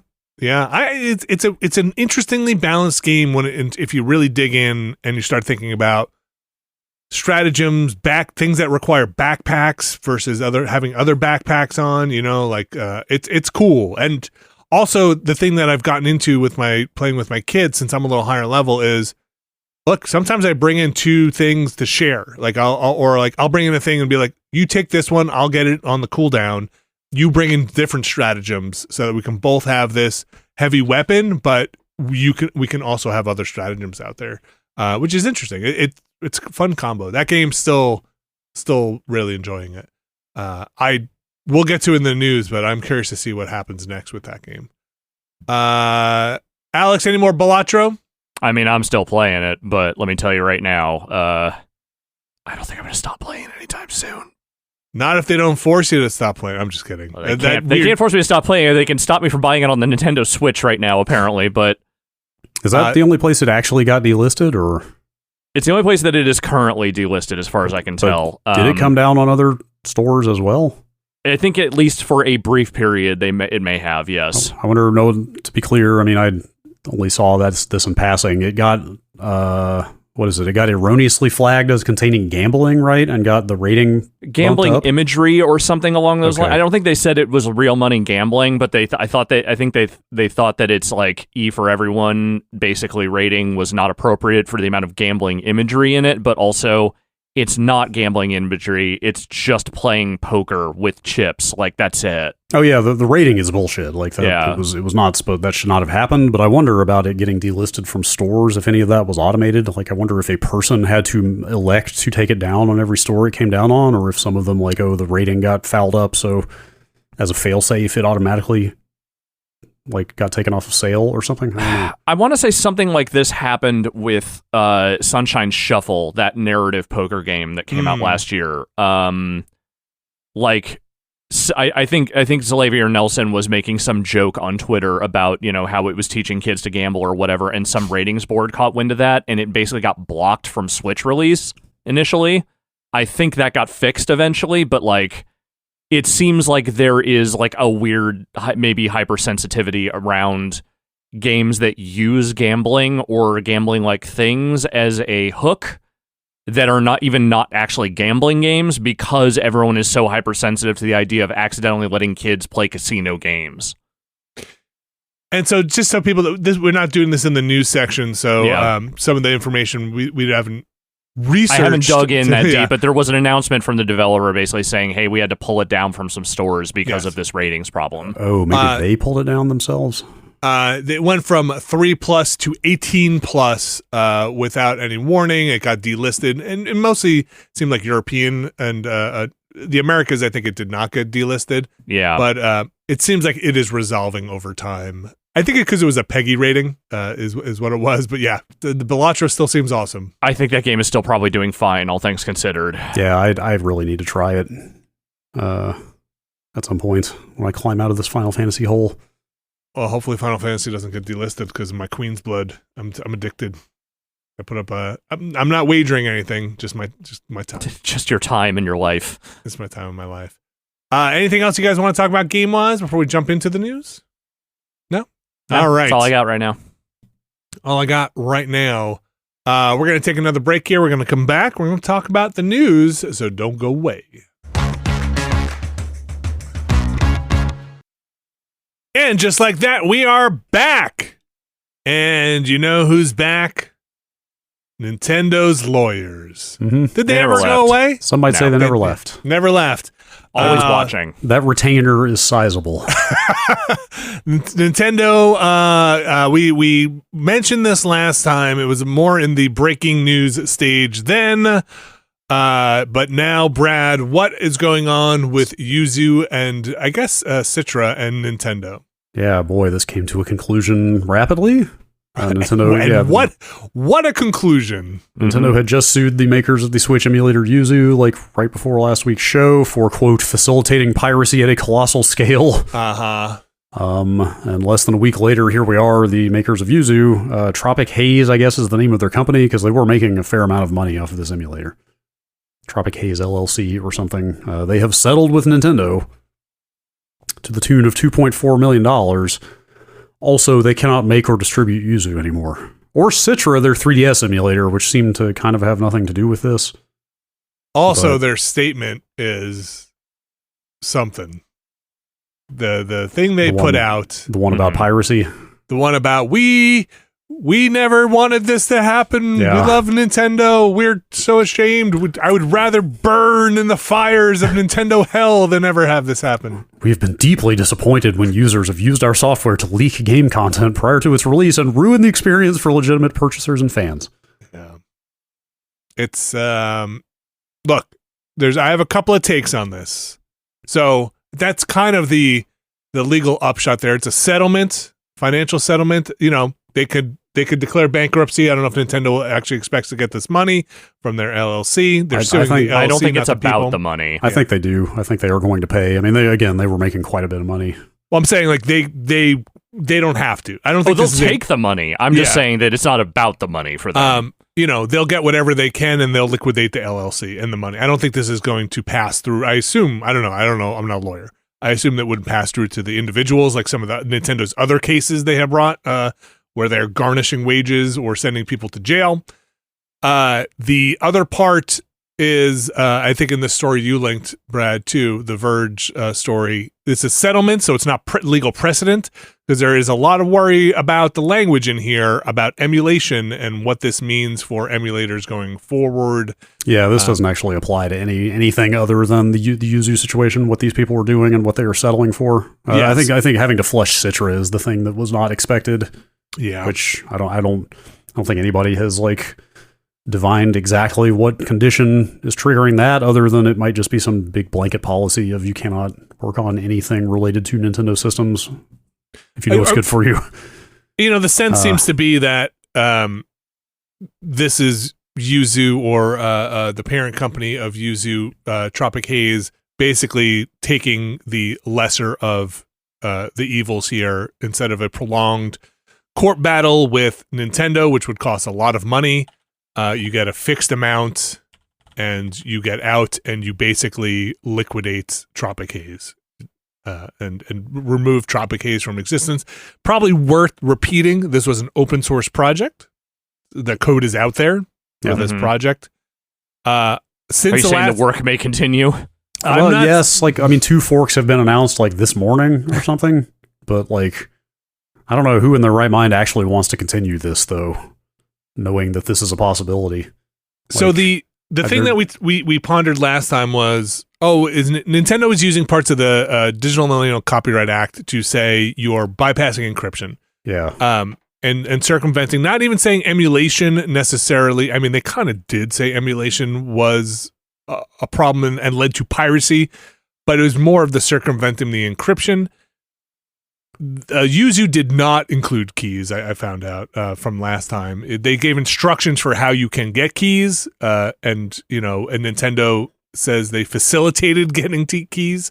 But I guess as far as my understanding goes, Yuzu did not include the keys for the pairing of the games. Yeah, we talked about it a little bit last week, like why they went after Yuzu and not Ryujinx. The other very popular and functional Switch emulator is an open question. Because I think they both are circumventing the encryption in a similar way, but I don't know that for a fact. I don't know. It's a weird one. I really feel like it just has to be the fact that you could play Tears of the Kingdom on this thing before it came out, and I know people out there will be like, well, they had that disabled in the build until after it came out, but I mean, the fact that it was even in the the fact that it was implemented at all, even if it was disabled, like somebody found a way to hack it out, because of course they did. You know. So the thing that I saw, and again, this is now we're getting into like, okay, this is what I saw on the internet, was that it wasn't an officially put in, that users added it to Yuzu. Oh, well, but before pre-release. Did they add the fixes that allowed Tears of the Kingdom to work, or did they add the hack that enabled those fixes, is what I'm saying. My understanding was that I think it was a user hack that enabled the stuff that made Tears of the Kingdom work, I believe. I could be wrong, but at any rate, you know, they went after one emulator and not the other, and there has to be a reason why. I don't know. I don't know that there does. I don't know that it has to be a situation where there is like a real rational reason for it, because, you know, it could just be in that moment they felt like they had a strong enough case against this one, and that was just what they did. You know, like, it doesn't mean that they won't go after the other ones. It doesn't mean that this isn't, you know, the other ones are protected. I think it really was just an opportunistic, like, well, we have a thing here we can hang this lawsuit on, so let's fucking do it. It could also be where they're located. I don't know where Tropic Haze, you know, it could be where the, you know, what court it would be brought in, you know, where the... Nintendo could bring this in just about any court, and I think probably throw some significant weight around. Yeah, I don't know. I mean, there are two perspectives here. Like, there's the perspective I see on the outside, which is Nintendo is incredibly heavy-handed and legally aggressive, which of course they are. Yeah. Like, that's not illegitimate. On the other hand, the feelings about Yuzu in the emulation community that I have seen are much more complicated than, like, oh, poor Yuzu developers got the book thrown at them by shitty corporation, which, again, like, Nintendo absolutely is a shitty corporation that throws the book at people, but, like... What are you saying? Like, I've definitely seen some people in the emulation community who are like, yes, we've been trying to tell the developers of Yuzu for years that what they are doing is a bad idea, that you're going to fuck this up for everybody. Oh, interesting. Like, you are flying too close to the sun, basically? Putting builds behind paywalls. Like, they tried to implement a Nintendo Switch Online replacement at some point. Interesting. Which they yanked after, like, a day when they realized it was, like, straight up illegal, was my understanding. Okay. It seems a lot more complicated. I don't live in that world all the time, but I sometimes talk to people who are closer to that world, where I feel like there is less sympathy for what is happening here. Okay. From other emulator developers who feel like maybe, I don't know. Yuzu was maybe flaunting the kind of like... They're putting themselves out there in a way that I think other emulator developers were not, which maybe made them a bigger target. I've seen some commentary, and again, this is commentary and some analysis that does question the merits of what Nintendo is claiming in regards to the wording they use about emulation, right? Mm-hmm. Like, hey, these are games that were only made to be on a Switch, and using them on an emulator violates a law. You know, Nintendo also employs emulation in certain things. They literally put emulators on that console. So, you know, emulation by itself is not a means to piracy. The main thrust of their case and their complaint seem to be the circumvention of encryption. And, you know, this always opens up things of, do you own your game? Do you own your console? Right. Can you, reverse engineering a console by itself shouldn't be, and I don't think it technically is, illegal. Circumventing encryption under the clauses of the DMCA, you know, that's where you wind up. So, I mean, as much as I want to hit them with you're being, you know, hypocritical about what emulators are when you bring these kinds of lawsuits, I mean, the unfortunately easy argument they would just fire back is it's different when we do it, because they are using emulators to basically make games that only work on their proprietary technology work on other parts of their proprietary technology. I'm not saying that's like a good justification, but I'm pretty sure that's just what they would fire back with if they were presented with like a, well, nuh-uh. Yeah. Because unfortunately, they have enough money and enough legal standing to probably drag that out in a way that they could just make that argument long enough to outlast anyone that might try and either countersue or like go to court with them over this. Yeah, I don't know. If they had gone after both emulators, or especially if they do end up going after the other one, then I'm prepared to eat all of my words. But I'm not saying they won't, is the thing. I think there's a decent chance they will. That may or may not happen. I don't know. I don't either. You think something about Yuzu hit too many flags? For I Nintendo? think it was explicitly the fact that they were able to make an argument that, hey, we can quantify the number of people who played this big game before it came out. And also that it was monetized in a way, like on Patreon. Yeah, I think running it as a business, basically. It may have just been a bridge too far in this case. I mean, that's the hope. Yeah. Right. Or there was the easier case to go in and settle or at least take to court. Right. It's... I hope look, I like emulators.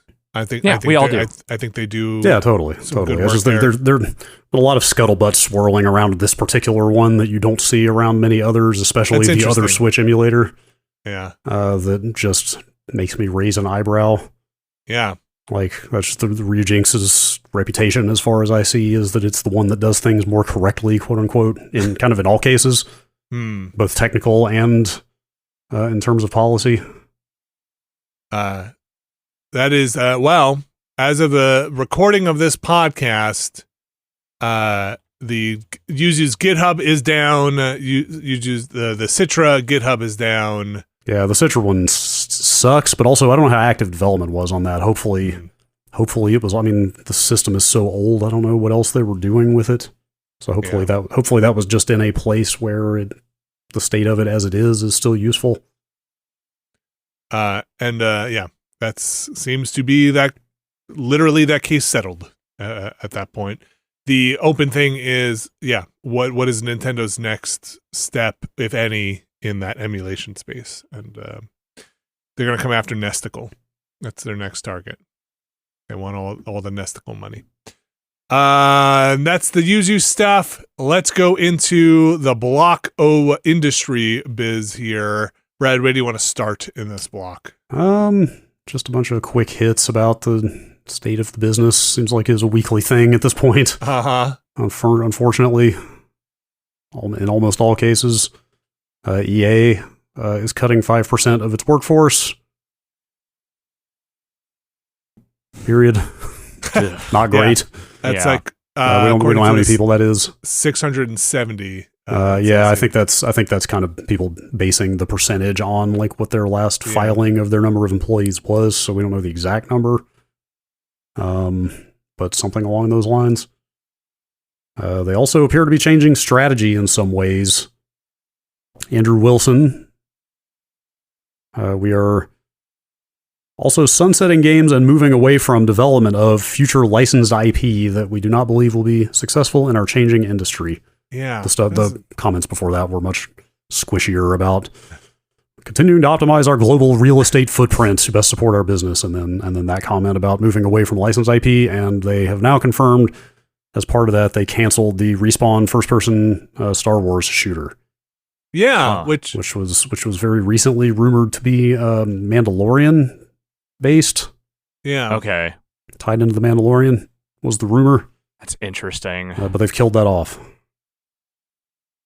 Which I had read other stuff. I forget where I read it, but people seem to have had generally positive things to say about that development. So I'm not sure if that just falls into. Yeah, I don't remember seeing any rumors of troubled production or anything around that game or anything. But I mean, for EA to straight up cancel a Star Wars license game that feels like a portent of something grimmer. Like that does not feel like a thing they would throw away lightly.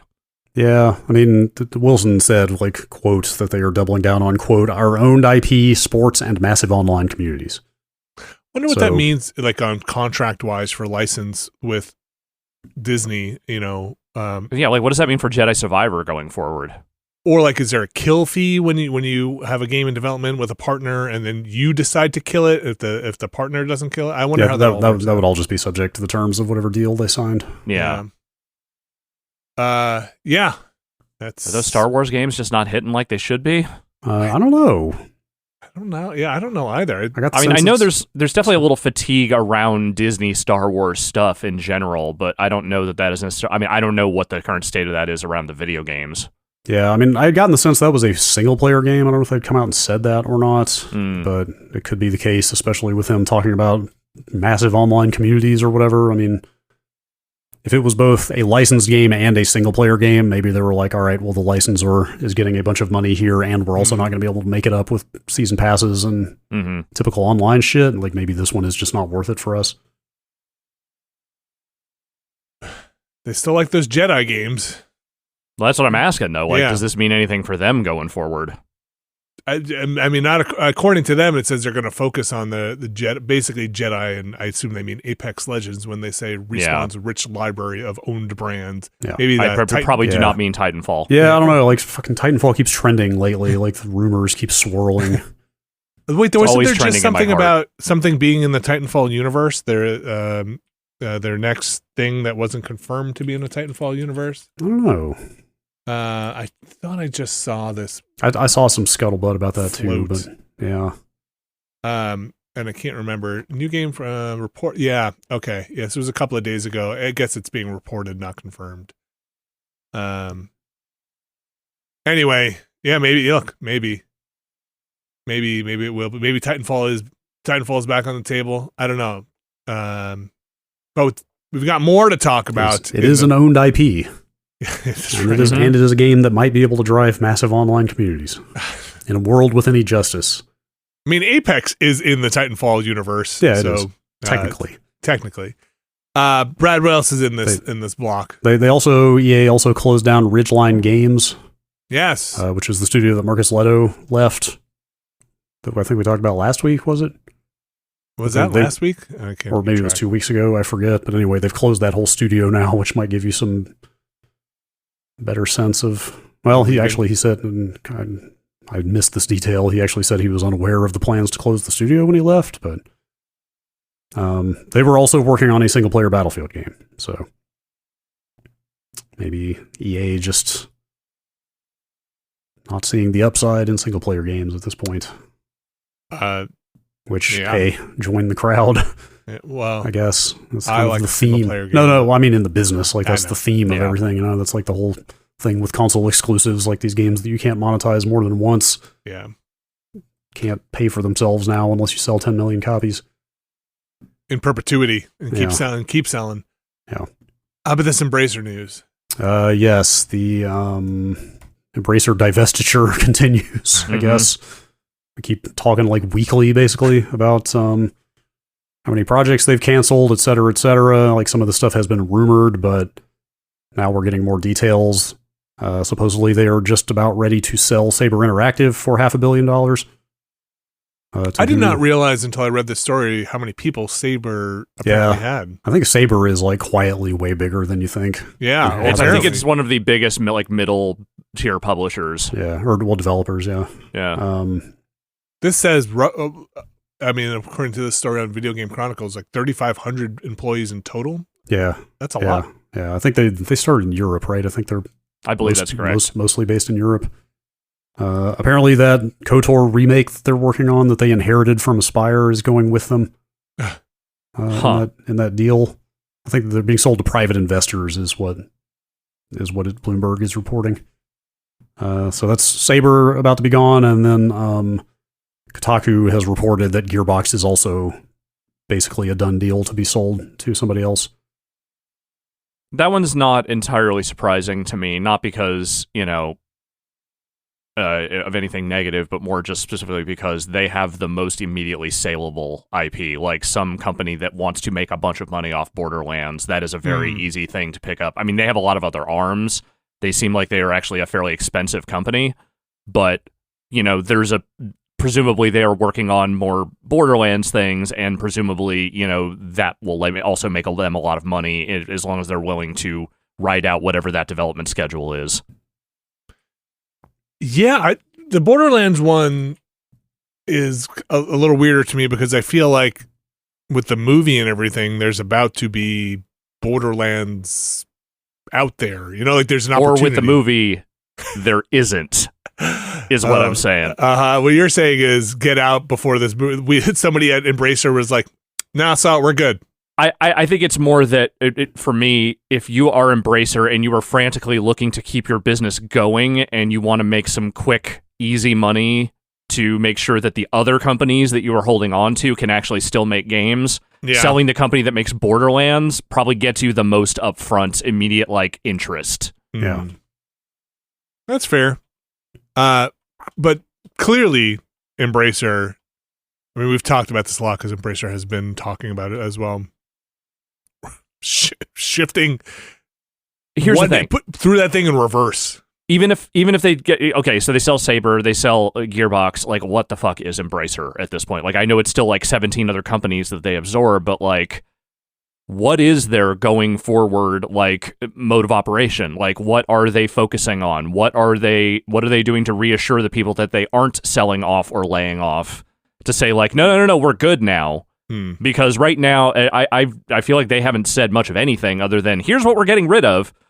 And at a certain point, why would anyone go to work for that company until you feel like they are actually able to put out games and not lay people off constantly?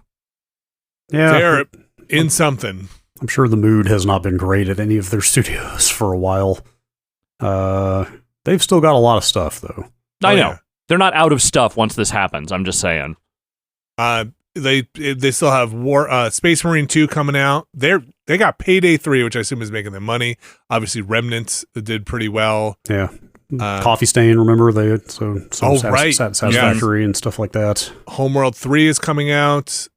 I guess Alone in the Dark is them, which I didn't realize. Yeah. I mean, they still have stuff, but I'm with you, Alex. Like it's, they're divesting, clearly. Yeah. Trying to make up, but maybe they are going back to what would be a more normal, healthier place for a company, not a weird, bloated sponge that tries to soak up every possible studio that is having any kind of. I think it's safe to say that business approach was not a good idea. Holy cow, that spree was wild.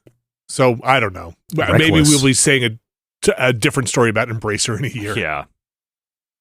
Brad, anything else in the embraced zone? Nope, that's it for them this week. See what next week brings. Somebody who is trying to leave the embrace, not of Embracer, but of Activision, Blizzard, Microsoft, whatever company owns whichever company today on this Wednesday when we record, is Toys for Bob. Remember Toys for Bob? Yeah. You guys remember Skylanders? Yeah. I have a certain amount of affection for that studio, even though I was not a big Skylanders person. First of all, they have a great name. North Bay Heroes. Yep. Right? Yeah. Yes, right, yes. Though they lost their physical office during the kind of Microsoft contraction sounds so sterile. Layoffs, let's just say. During that whole restructuring, they lost their physical office. But Toys for Bob is going indie. Or I should say, I don't know how many people are left at Toys for Bob because they were affected by those layoffs as well. They lost a number of people. But they are going to go indie and go out on their own, I guess, to see what they can make for Bob. What kind of toys for Bob? Or for Microsoft, for that matter. They were owned by Activision, became part of Microsoft, and now immediately are leaving, but may actually still working with they may work with Microsoft in the future.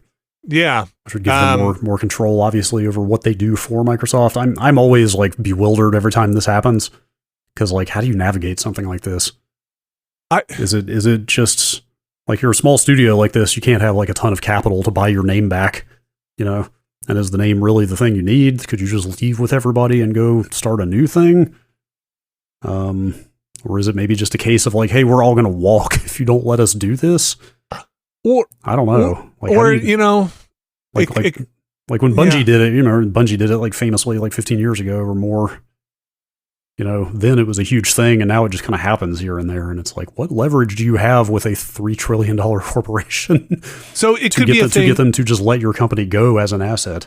They lost 86 people during the layoffs. I don't know how big Toys for Bob is. It could have been a thing where they were going to close that unit. Yeah, that's something like that, or like I said, it's just like, hey, we're just going to leave and start our own thing. So you could just let us do this. It's not clear from the stories I've read if they are walking away with any IP. Probably not. I would imagine not. Probably not. Certainly not. But I feel like they got this- shunted around a lot in the last several years of Activision Blizzard ownership, and I have to imagine it's one of those things where Microsoft just looked at them and said, is it worth the PR hit to say, no, you can't do this? Or is it like, what are we actually going to do with Toys for Bob? They were working on Call of Duty. So like everyone else. Like everybody else. So yeah.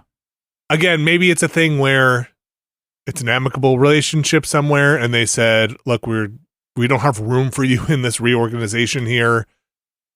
And somebody was like, can we just take the name Toys for Bob and go? Yeah, maybe they give Microsoft first right of refusal on stuff. Yeah. For a while, which might have something to do with that possible exploring relationship. Their quote is, this opportunity allows us to return to our roots of being a small and nimble studio, and then, quote, exploring a possible partnership with Microsoft. I don't know how big they are at this point, and I guess that remains to be seen, but it's interesting, and no matter how it worked out, the optics of it, I feel like work out better than Microsoft closed Toys for Bob. Yeah, so, definitely. So, whatever was left. Considering they just laid off 1,900 Yes. people right after that deal closed, I imagine like that, yeah. they don't want to keep adding to that if they can avoid it. I guess tangential to Microsoft news here, Marty O'Donnell is getting ready for his next adventure. Yeah, so Marty is going to run for Congress in Nevada's 3rd Congressional District. He is running as a Republican. He has posted a thing on social media announcing this that lets you know his campaign is probably going to have some pretty good music, but a passion for graphic design is maybe not a thing that he has. It's just some words set to some music. Yeah, the text scroll on that video was like some Windows XP era free movie maker looking stuff. I'm pretty sure I can make that exact thing in OBS using the built-in tools. And, the announcement post is, I'm just going to say, a lot of nothing for the most part. It mostly is him just talking about, we need uniters, not dividers. We need to, we need sensible people in government and stop the divisions running through our country, which, best of luck on that front. It's kind of content free for the most part. It just feels like the kind of thing you say when you're like, I'm running for government and I don't necessarily have a platform other than I'm the Republican candidate. Yeah, it's a little non-specific, right? It's very like, non-specific. There's dysfunction in Washington, and we're all suffering because of it. And I would like that to go away. And people don't, I would love it if he would articulate how he was going to do that, because this does not really do that. And this is Marty O'Donnell. People don't know Halo and Destiny music too. The first Destiny. The first Destiny, yeah. Okay. Composer. Very iconic in the game space for a heavy hitter as composers in video games go, though. Has he done any composing for games since he left Bungie? I think he did the score for that version of 6 Days in Fallujah that they ended up doing. Okay. He co-founded that new developer that put that out. Gotcha. Okay. That might be the only thing he's composed since then. I'm not sure. All right. So yeah, if you're in Nevada, get ready for Marty O'Donnell ads. Well, if you're in the 3rd Congressional District, at least. Yeah. He's going to put a giant choir in Congress. Those damn choirs in Congress are at it again. Oh, here comes Marty. Oh, get ready.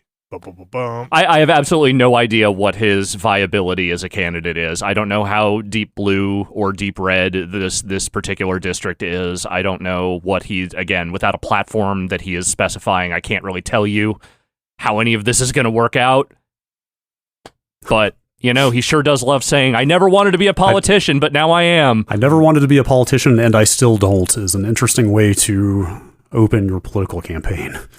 I mean, I am of the mind that I would rather vote for someone who would never want to be in government versus someone who actively aspires to it. 1,000%. I also don't think my politics probably align with Marty O'Donnell's at all. No, absolutely not. But I definitely agree. Like, the people who most want to be in power are the people who least should be in power. Always. Yeah. I don't disagree there. Marty O'Donnell is running against Susie Lee in the She's third the congressional incumbent. district. That's the Democrat. I don't know much about Nevada's 3rd congressional district. I don't know if it's an open seat. This story doesn't necessarily say. I did not go and look at the district, but that is, if you know who Susie Lee is, then I guess prepare to know who Marty is in some form or another too. Also, I don't know what that race looks like if there are a bunch of people running as well for that seat. So just the Marty O'Donnell part. That's the part. That's the news part. That's the thing. For the video game podcast. Yeah. This was a fun one. We talked a little bit about Helldivers before diving into Hell. Seems like the servers are running the way God intended. Yeah. You mean Joel to run? What's that? Instead of God, you mean Joel? Sure. Yeah. Joel the God. The way the team intended them to run, which means that we can move on to other things, which means that the XO45 Patriot Exosuit may be coming to a dive near you. Yeah. I really like Helldivers. I like what they've been doing. I like when they do stuff. I often don't like when developers and the people around the game talk in universe about stuff in the game. Mm-hmm. Sometimes I find that a little corny and it puts me off. But when they say the XO45 Patriot Exosuits are in full production in the factories of Tin Quan, that, I don't know, there's something about that statement that makes it feel like in the universe, they are building these things for deployment. And when we get them in the server, they are coming fresh out of the factories and not from developers' time. You know what I mean? Yeah. So those are not on any specific timeline. Footage of this had leaked earlier, showing not only the it basically looks like a little mech. Yeah, like a little one. They're like not that much bigger than people.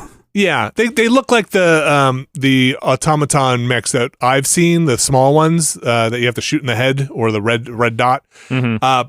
This footage also came out with, I don't know if you saw it, with deployable troops. Did you see that? Where like a squad will also drop of grunts next to a Helldiver and fight alongside. Though there's no mention of that in this announcement from Helldivers 2. Yeah. Well, like we said, they patched it yesterday, and nerfed the breaker. But they added new weather stuff. They added meteor showers and fire tornadoes. God damn. So, Universe. it's awesome. They've gotten the servers fixed. I haven't gotten to play this game much lately, and that's a bummer. But I'm excited to get back to it. B, I also love the idea of just trickling new stuff into it, you know? Mm-hmm. Mm-hmm. Like, I'm sure they'll have their, next season pass or their next season, whatever, you know? It's like, here's a bunch of new stuff, but, the idea that you might just wake up one day and now mechs are in is very exciting, you know? Or, new weather stuff is in or whatever, you know? Just a steady drip of little surprises here and there is a fun way to update something, and, everything doesn't have to be, Travis Kelce is in the game for this season or whatever, you know? Sure. Everything doesn't have to be some giant gala event promotional thing, you know? It can just be hey, there's just mechs in the game now. Especially if, again, in universe, there's I hope there's some news that is playing on the background in your ship of new to the front, you know, this is going to turn the tide against those bugs. That stuff. I don't know if you have seen the news playing on the ships, but yeah. Did they add that screen? I don't remember that giant screen being there at launch. I think the screen was there, but I thought it was always turned off. Okay. But, you know, things seem to be working more smoothly now. Yeah. Be cool if they updated that thing somewhat dynamically along with the Galactic War. Maybe they are. Yeah. Did we talk about it? Did you see them saying that there's one person? The D&D master. There's one DM, basically. Yeah. There's one person who is in charge of directing that Galactic War. I did see that. I didn't quite know how much to take it at face value. Yeah, that could be a little bit of a simplification. Of lines in there of waking up in the middle of the night to turn knobs. And it is a small studio. Yeah. Yeah. Give people, Eagle airstrikes for free. Mm-hmm. So that is the Helldivers 2 mechs, quote unquote, deploying soon. Yep. Soon. Fire tornadoes in now. Do you know if those are on new planets, or did they just add those to existing planets? The patch notes just say many planets now have additional environmental challenges that will appear at random while you're deployed, from fire tornadoes to meteor showers and many more. Ah, jeez. That's exciting. This story here about Chrono Trigger. Now, we talked a lot about Final Fantasy Remake and Rebirth. Yep. Seems like maybe other people are thinking about that for other beloved JRPGs. Yeah, I don't know. I was a little torn on whether we should talk about this or not because it's not definite by any means, but Yoshinori Kitase, who is a very long time he was literally like the director of Final Fantasy 6, 7, and 8, if that tells you anything. I think that was his position. Anyway, he's been there forever. He was on Simon Parkin's podcast, and they got to discussing what a possible Chrono Trigger remake might look like. And he did not shoot it down, let's say. So according to this story, and I don't follow Chrono Trigger stuff that much, there are rumors of a remake? Yeah, that like, I kind of just want to talk about this as a way to speculate like about what it would look like or whether they should even do it, but I may have read this last year and forgotten that like a leaker reported that a Chrono Trigger remake of some kind is in production. It is interesting, like to kind of look at. It's worth mentioning he's the producer on the remake trilogy on Final Fantasy VII. He's just a really high up creative, like one of the highest up, I guess, at this point at Square Enix. So involved in that, and then talking about according to this article, talking about like pixel for pixel remakes, remasters, or more like 7 where it's in the spirit of it, but you're able to kind of juggle things around. Like what would it look like? What would people want? Yeah. He basically asked, he's like, this is the translation here. If players are to play this game today, what would be the most favorable way in which it is presented? Something that's just directly as is from before on a modern platform, or is it something where the graphics are remastered, or something like Final Fantasy VII Remake, where the game design and visuals are completely revamped and updated to meet the modern trends? I think if you asked this before 7 Remake came out, you'd get a much different answer than in the world today. Yeah, I started thinking about what would a Chrono Trigger remake on the scale of Rebirth look like, though. Yeah. First, I mean, if it was anything other than just like modern cel-shaded to look exactly like the Toriyama art, how the hell does that even work? I cannot picture that. I mean, I guess it would be the new Dragon Quest games, right? Like sure, yeah, that's what I mean. Like, if they did that would be fine. What I mean is, like, hyper-realist. The 7 remakes take a pretty stylized old set of visuals and make them hyper-realistic, like very high fidelity. But 7's also still trucking in basically all the work that, what was the animated, not Spirits Within, the actual Final Fantasy animated one was? Advent Children? Advent Children, yeah. Like, I feel like the designs are pretty close. Yeah, it kind of follows on from that, sure. Yes. Like, that was what really kind of set that modern CG tone for Final Fantasy. Sure. And that's, Cloud and Sephiroth kind of look like that in Smash Brothers and stuff. Right. But unless I'm way wrong, look, I'm not the Final Fantasy person, but I don't think that has been out there for Chrono Trigger, right? Unless no, Deviant Art. Yeah, I don't know. I'm just all I'm saying is if they were to attempt something like that, I don't want it. I could not bear to look at it. Yeah. What would a frog guy look like? What would Frog look like? I don't know. A robot. What's the robot's name? Or Robo? Frog and Robo. Frog and Robo. It's like I named these back on my saves. Frog, Robo, and Milkshake are out there. That's right. Good old Milkshake. Yeah, I don't know. I think it's interesting to speculate, but boy, I bet that gets the fans salivating. Yeah, I don't know. I'm kind of torn. I mean, the rumors apparently peg this as being kind of in an Octopath Traveler, or did we as a society ever decide on the pronunciation of like Alive? Is that what most people lean toward? There was a lot of debate when that remake of that got announced. Yeah, I don't know if we ever landed on. Anyway, like something to fight about it, like something that is more akin to those old games over overhead camera. Okay, some more pixel artish, that kind of thing is kind of what the rumors are saying this would be. Okay, which I think is more okay. Sure. I don't need a 20-year litany of remakes of other old Square games though. In the style of Rebirth. And when you say 20-year, you mean a development cycle over 20 years to... Yeah, or just like here's your Chrono Trigger one, now here's your Final Fantasy VI one, which has also been discussed a lot recently.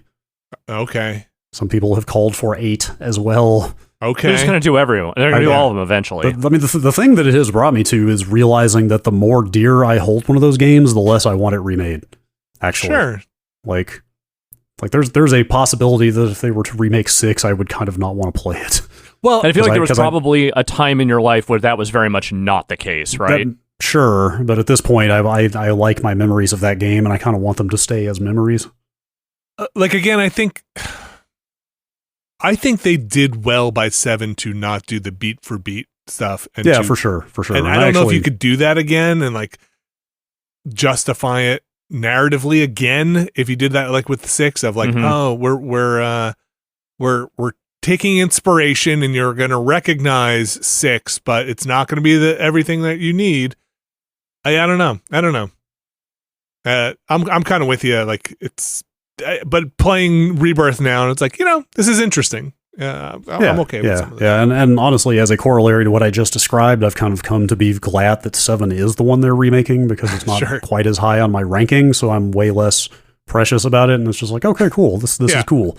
Right. This is pretty neat to see these characters in these settings rendered in this way. And 7. Do you fight that snake in original 7? I cannot remember. In the marsh? Yeah, do you fight that snake yourself? I cannot remember. God, I don't know.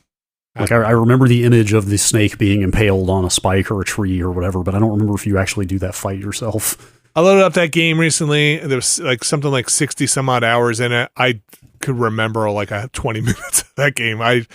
That game's gone from my memory mostly. I'm realizing. I'm sure some stuff will happen. A golden saucer will bring things back in to my brain, but man, I don't remember. It's all a mush. Finally here, I think we're at the end of these stories. There was I saw this as I was looking through some of the news stories and was like, what? You can't have a positive industry news story. What's the catch here? Literally impossible. Games? Literally impossible. But I don't know if there is a catch here. If there is one, I did not catch it. Okay. But Capcom says it is increasing all employees' salaries in the coming financial year. Plans to raise pay by an average of 5% in fiscal year 2024. It's also making a big increase to starting salaries for new graduate hires in fiscal year 2025, raising their base pay from 235,000 yen, that's $1,700 per month-ish, to about $2,000 per month, an increase of 28%. This is coming from Games Industry Biz. In conjunction with this pay increase for new starters, all current employees, including any new hires in fiscal year 2024, will also receive a one-time additional payment. It like mostly seems pretty positive to me. Yeah. So they go on to say why they're doing it. They want to increase in people. They want to increase in bringing in talent. Then at the bottom of this story, it is reported here that in its most recent financial results, Capcom reported that net sales are up 33%. That is $723 million. Operating income 43% to $325 million, and net income up 47% to $236 million. So Capcom riding on a high. Do you mean to tell me that people are your most valuable resource, and investing in them might actually be good for your company? I would take it a step further and say, and along with the same line of dripping with sarcasm, say, you telling me that taking your profits and reinvesting them into the people, it could not be a just thing. Stock buybacks, yeah, right? Yes, or just Capcom just didn't be like, go, who can we acquire? Who can we buy? Who's out there? So I don't know. We have talked a lot about the fire that is going on in the industry, so it's kind of nice to see at least a story about Capcom trying to raise the wages of its employees. Yeah, that's great. So good on them. Either Street Fighter did better than we all thought, or they think Dragon's Dogma 2 is going to do a lot better than anyone expected. Those previews are quite positive of that. Yeah. Or look, Resident Evil has done well. Those remakes, I assume. Yes. Yeah, I assume RE4 Remake did exactly as well as they thought it was going to. I've been thinking for a while, we feel like we're getting due to hear about RE9. What do you want from an next RE? I don't first know. person? I don't know. Are they first person now? Is that just where we're at? I cannot source this. Why do I feel like there was some rumor that they are backing away from the first person for the next one? I could be completely fabricating that. I mean, they have been very successful with those those remakes. Yeah, I People do like playing those. I feel like the word was that they were probably going to go back to more of a third-person RE2, RE4 remake style thing, maybe. I don't know. I have forgotten almost everything about Resident Evil, but 7 and 8 are both kind of standalone characters. They're not characters who have been the main character, protagonists, were not in any other games. Not the rest of the series, but it's the same character from both. Remember, like the Ethan. Yeah, it's Ethan. Yeah, Ethan Winters and his wife and his child. Like I'll never get the sound of the vampire lady sneeringly saying Ethan Winters over and over out of my head. I don't know if there's much like affirmative information out there about what RE9 might be. Oh, what we do need is our RE5 remake for a game that I don't know. That game still feels like it's pretty modern. I feel like RE5 and RE6 are ones that you have to take a very hard look and be like, do we need these? Should we need these? I don't know. All right. I'm just gonna. Yeah. Leaks and rumors are what they are. But this has been not reported, but I mean, like, passed along, basically. Like, Eurogamer, for example, reported on this rumor. I don't think they have anything to substantiate it necessarily. The leaker is Dusk Golem, who I believe I've seen around as a fairly reliable leaker, saying there are 5 new Resident Evil games in development at this moment. But, that's a lot of RE. Including RE9. So that's probably at least one remake somewhere. Maybe the portable ones they'll do something with? I am all ready for a second RE1 remake. Sure. Me too. In the style of the newer ones, sure. Resident Evil remake. Resident Evil remake. Yes, fucking just remake 1 in the style of the 2 remake, which was a fucking nearly perfect game, except that the sewers were not. They're a little bland. Yeah, but I'm with you. I laughed at first because I remembered what that remake was, and does not fit the collection well. It's a more it's the same style of game, it's the same tank controls, like fixed camera type of game. I mean, not exactly, but it's much more in line with the original game. I was gonna say more faithful recreation is what I was looking for. So yeah, totally. Probably try some online game in there. They'll, and also never forget they have Monster Hunter. So yeah, there's also that. Capcom doing pretty well for themselves these days, making some pretty good games that I will play as many RE games as they put out until they give me a reason not to. What's like theirs? That 3 remake was not amazing, but other than that, they've been doing pretty well. What's their Lost Planet? That's their snow game, right?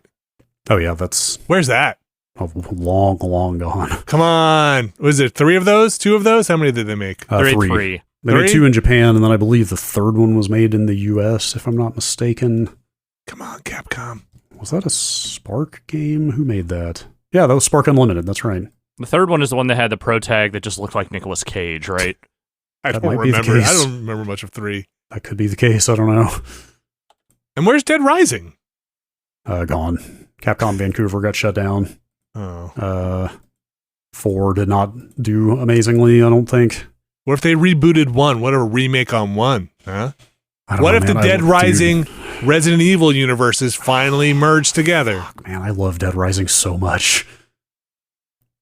Capcom's got games. They haven't really seemed to know what to do with that thing for a while, so... No, like 3 was okay, 4 was okay.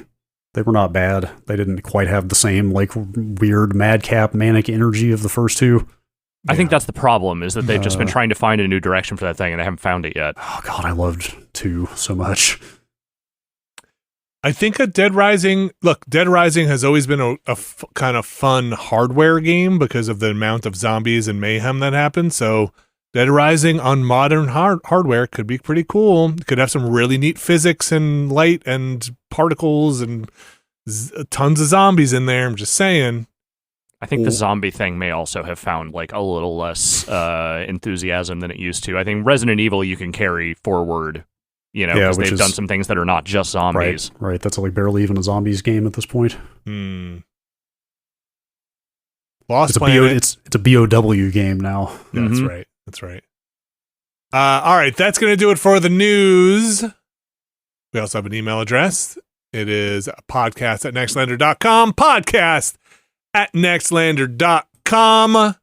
Brad Shoemaker, what we got going on in the old podcast podcast bucket.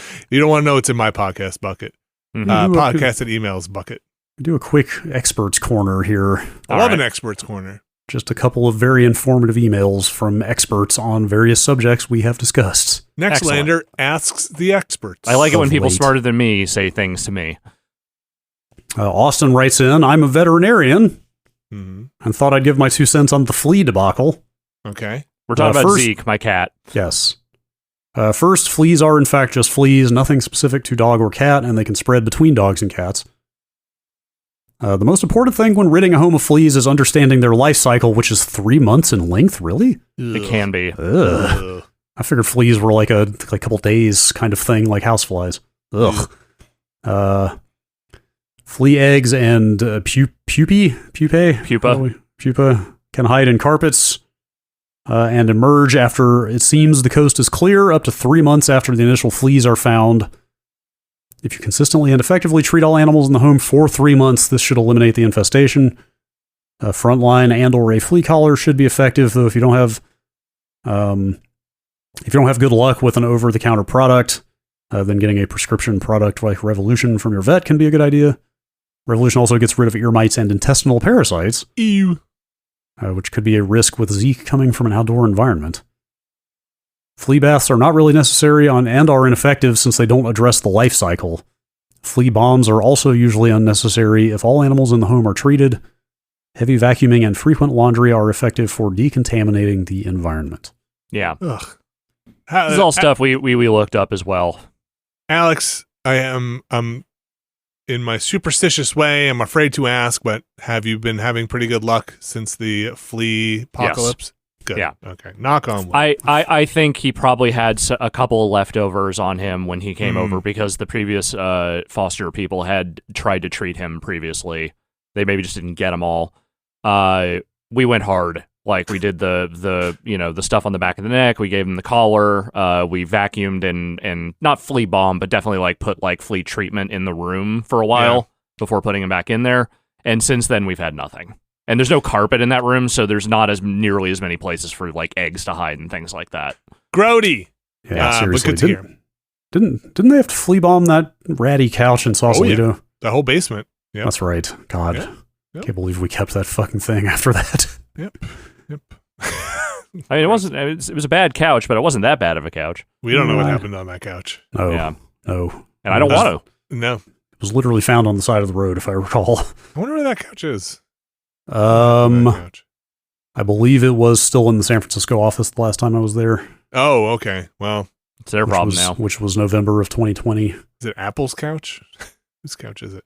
It would depend on if they moved it. I'm sure Backlor or Jan could tell us. I bet that thing got tossed out in the alley as soon as they could. I wouldn't be shocked if somebody around there cared enough about the legacy of that couch. I just don't know where it would go because I don't think they've had an office since then. Oh, I thought they had a new space. I don't think so. Oh, I did not know that. Okay, maybe it's long gone then. I should ask. I'll ask him. Brad, do you have another expert? We need an answer on this question. Uh-huh. Yes. Here's one more email that I found highly informative. From Tom. Entitled, Measuring Humidity Sucks. Uh-huh. I'm the manager of a metrology team that serves pharmaceutical and life sciences laboratories. We specialize in temperature and humidity uniformity mapping of controlled spaces, such as clean rooms, vaccine storage chambers, etc. Humidity is really hard to measure. Most humidity sensors are just capacitors that absorb moisture from the air. Their capacitance changes as more or less water vapor is absorbed. They definitely degrade over time, especially when kept in non-dry environments. He's defining non-dry as over 30-ish% humidity. Okay. So, okay, good to know. I'm going to say I live in an extremely non-dry environment then. Our very best hygrometers, which we use to calibrate other hygrometers, are only accurate to about plus or minus 1% relative humidity. They cost thousands of dollars to buy and hundreds to calibrate every year. A general hygrometer, which we would use to monitor ambient humidity, is accurate to about 3 to 5 plus or minus % relative humidity. They are usually only good for 3 to 5 years before they start to drift. Once they start to drift, they usually continue to drift, so they need to be calibrated more often. I have no strong record. We talked about this recently, to be clear. Was that on the Preamble cast? I'm not sure. I think it was. About, yeah. Maybe if people on this video game podcast are confused why we're talking about humidity. Yes. I have no strong recommendation for sub $100 thermo hygrometers. It's all a crapshoot at that price point. Great. Okay. The ones we carry for ambient measurements are X-Tech RH300 digital psychrometers. There are so many ometers in this mail that don't sound I've kind of real. lost track. Digital psychrometers. And we get those for about $100. For general use, I would try products from ThermoWorks. They make very good thermometers and have a full metrology lab. I haven't used their hygrometers, but I know they sell quality products and have great customer service. I hate measuring humidity.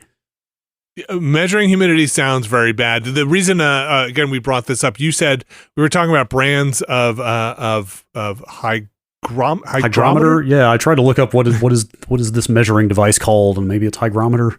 And you said you put two next to each other, and they had 4. We have 4 of them that have a 15% spread across the 4. Yeah. In the same room next to each other. Yes, and this helps and makes sense. That is interesting. Yes. Science. Don't trust it. Just don't trust science. It's just nope. It's only as good as your tools. Or you know what? Only trust entropy. It's the only thing you can trust. It's the only thing that's actually reliable.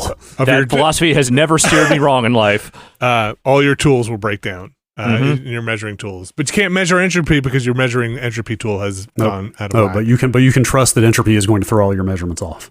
I always love a thing that has to be. I don't love it. I actually find it terrifying. But something that has to be calibrated for at great expense. There used to be, back when I used to work in production before GameSpot they'd have people who come in to calibrate the color on TVs, who would just, TV superstars who would be like, okay, I'm going to come in, I'm going to play this thing, I'm going to calibrate it. You don't want to do it yourself. This has to be calibrated because it has to be. And I was like, well, I'll tell you what, you definitely don't want me doing it because that ain't the way.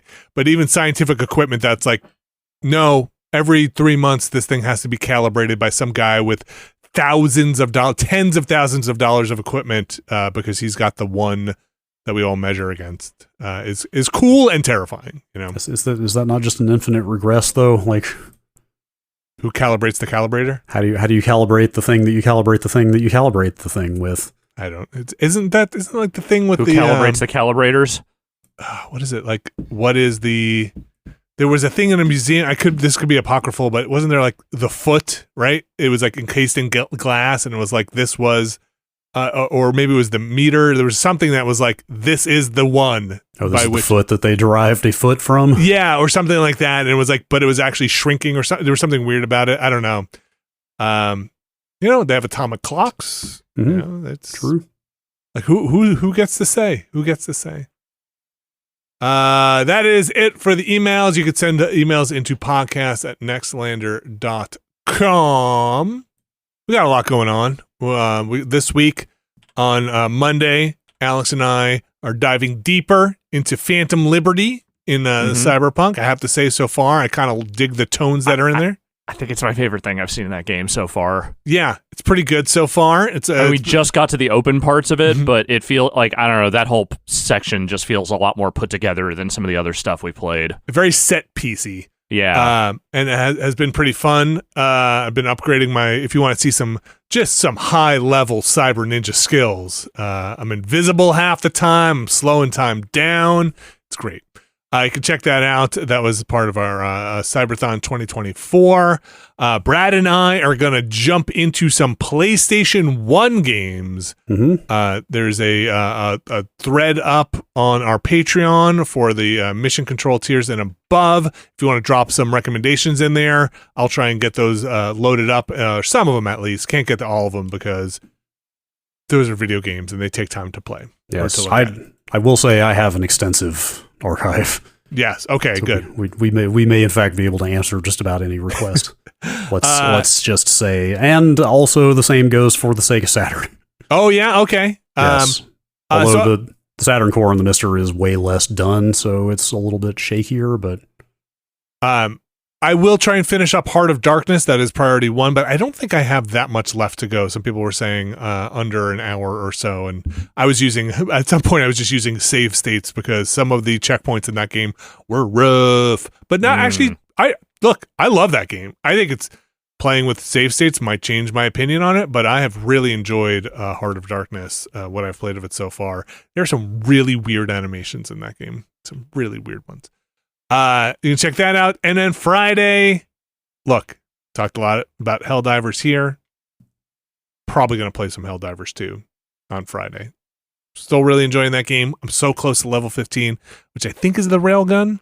I think that's right. So I'm saving up for it. I want to get railgun. I want to also see the higher difficulty levels. And I bet if we can get Will Smith in there, he's probably hit the level cap ages ago. So I'm sure we can, probably. If we joined his it's great, ship. because I'm very far away from it. I'm sure if we joined his ship, we can probably go to whatever difficulty level we want, Helldivers and beyond. They nerfed the railgun too. Stop it. You're breaking my heart. Wait, Nerf what the fuck? railgun. The railgun has an unsafe mode? Yeah, you blow yourself up Huh. if you overcharge it. What a game. What a game. So we're probably going to do that on Friday. It's looking more and more likely like that. Over on the Watchcast side of things, we just recorded The Crow. Rocketeer is up now. Crow will be going up next week. If you haven't caught it yet, is the 4K Crow? Is that the thing that people were talking about? Isn't that out in like May, I think? It's out in May. Okay. Yeah. But you can save the episode for May if you really want to. But I'm just that option is out there in front of you. But also you could just watch it now if you want with us, or you can listen to us talk about it and then be like, "Man, I would love to see this in 4K." And I can wait a month and a half. That's fine. Or maybe listen to the episode and be like, "No, I don't need to listen. I don't need to watch this movie. These guys, they nailed it. The tone, the feel. It's like I already saw it. It's like I actually already saw it." Okay, for this one, I'll just post the entire audio track of the movie in there, and it will be just like you watched it. And then we'll have a Never Been a Better podcast going up on a Friday. I actually was editing that, and then I loaded up as I was getting ready for the Heart of Darkness stuff for this week. Loaded up Another World or Out of This World to play, and then just wound up playing through that while I was supposed to be editing Never Been a Better podcast. So I gotta get on that, Caravella. That should be up on Friday with Bacalar and Austin joining us. I can hear all about Bacalar's skiing adventures there. And you can find that along with a bunch of other stuff over at patreon.com/Nextlander. That's patreon.com/Nextlander, where there are a bunch of different tiers there, and you can find a tier that is right for you, but there is one tier that gets their names read on this here show, and I'm going to read them today. Starting with Sean Miller, RRE, Infelicitous Rips, Kelly F., Brian Lucier, Skywarp, John Hubbard, Evan Cook, Mark Wilhelm, Jerry Lee, Queen's Blood Champion Deidre, Gary Pejke, Robert Fisher, Bunny Crimes just wants you to pick a shirt. Peter Reardon, Jad Rita, Statics, Fantasticasm 89. Tell me about the Shepherd Papa Raz. Brian Murphy, Randy Duax, Andrew Tiebkin, Alex Wu, It's Me JP, Matt Clements Jr., Edward Chick, Andrew Slosky, Steve Lynn, Matthew Herrig, David Campos, and Tyler Treese. Those are our mysterious benefactors for this week. Thank you to them. Always appreciate it. See some long-time names in that list. Appreciate all the support. And thanks to everyone who has gone over to patreon.com/Nextlander to support us. Can't do it without you. Won't do it without you.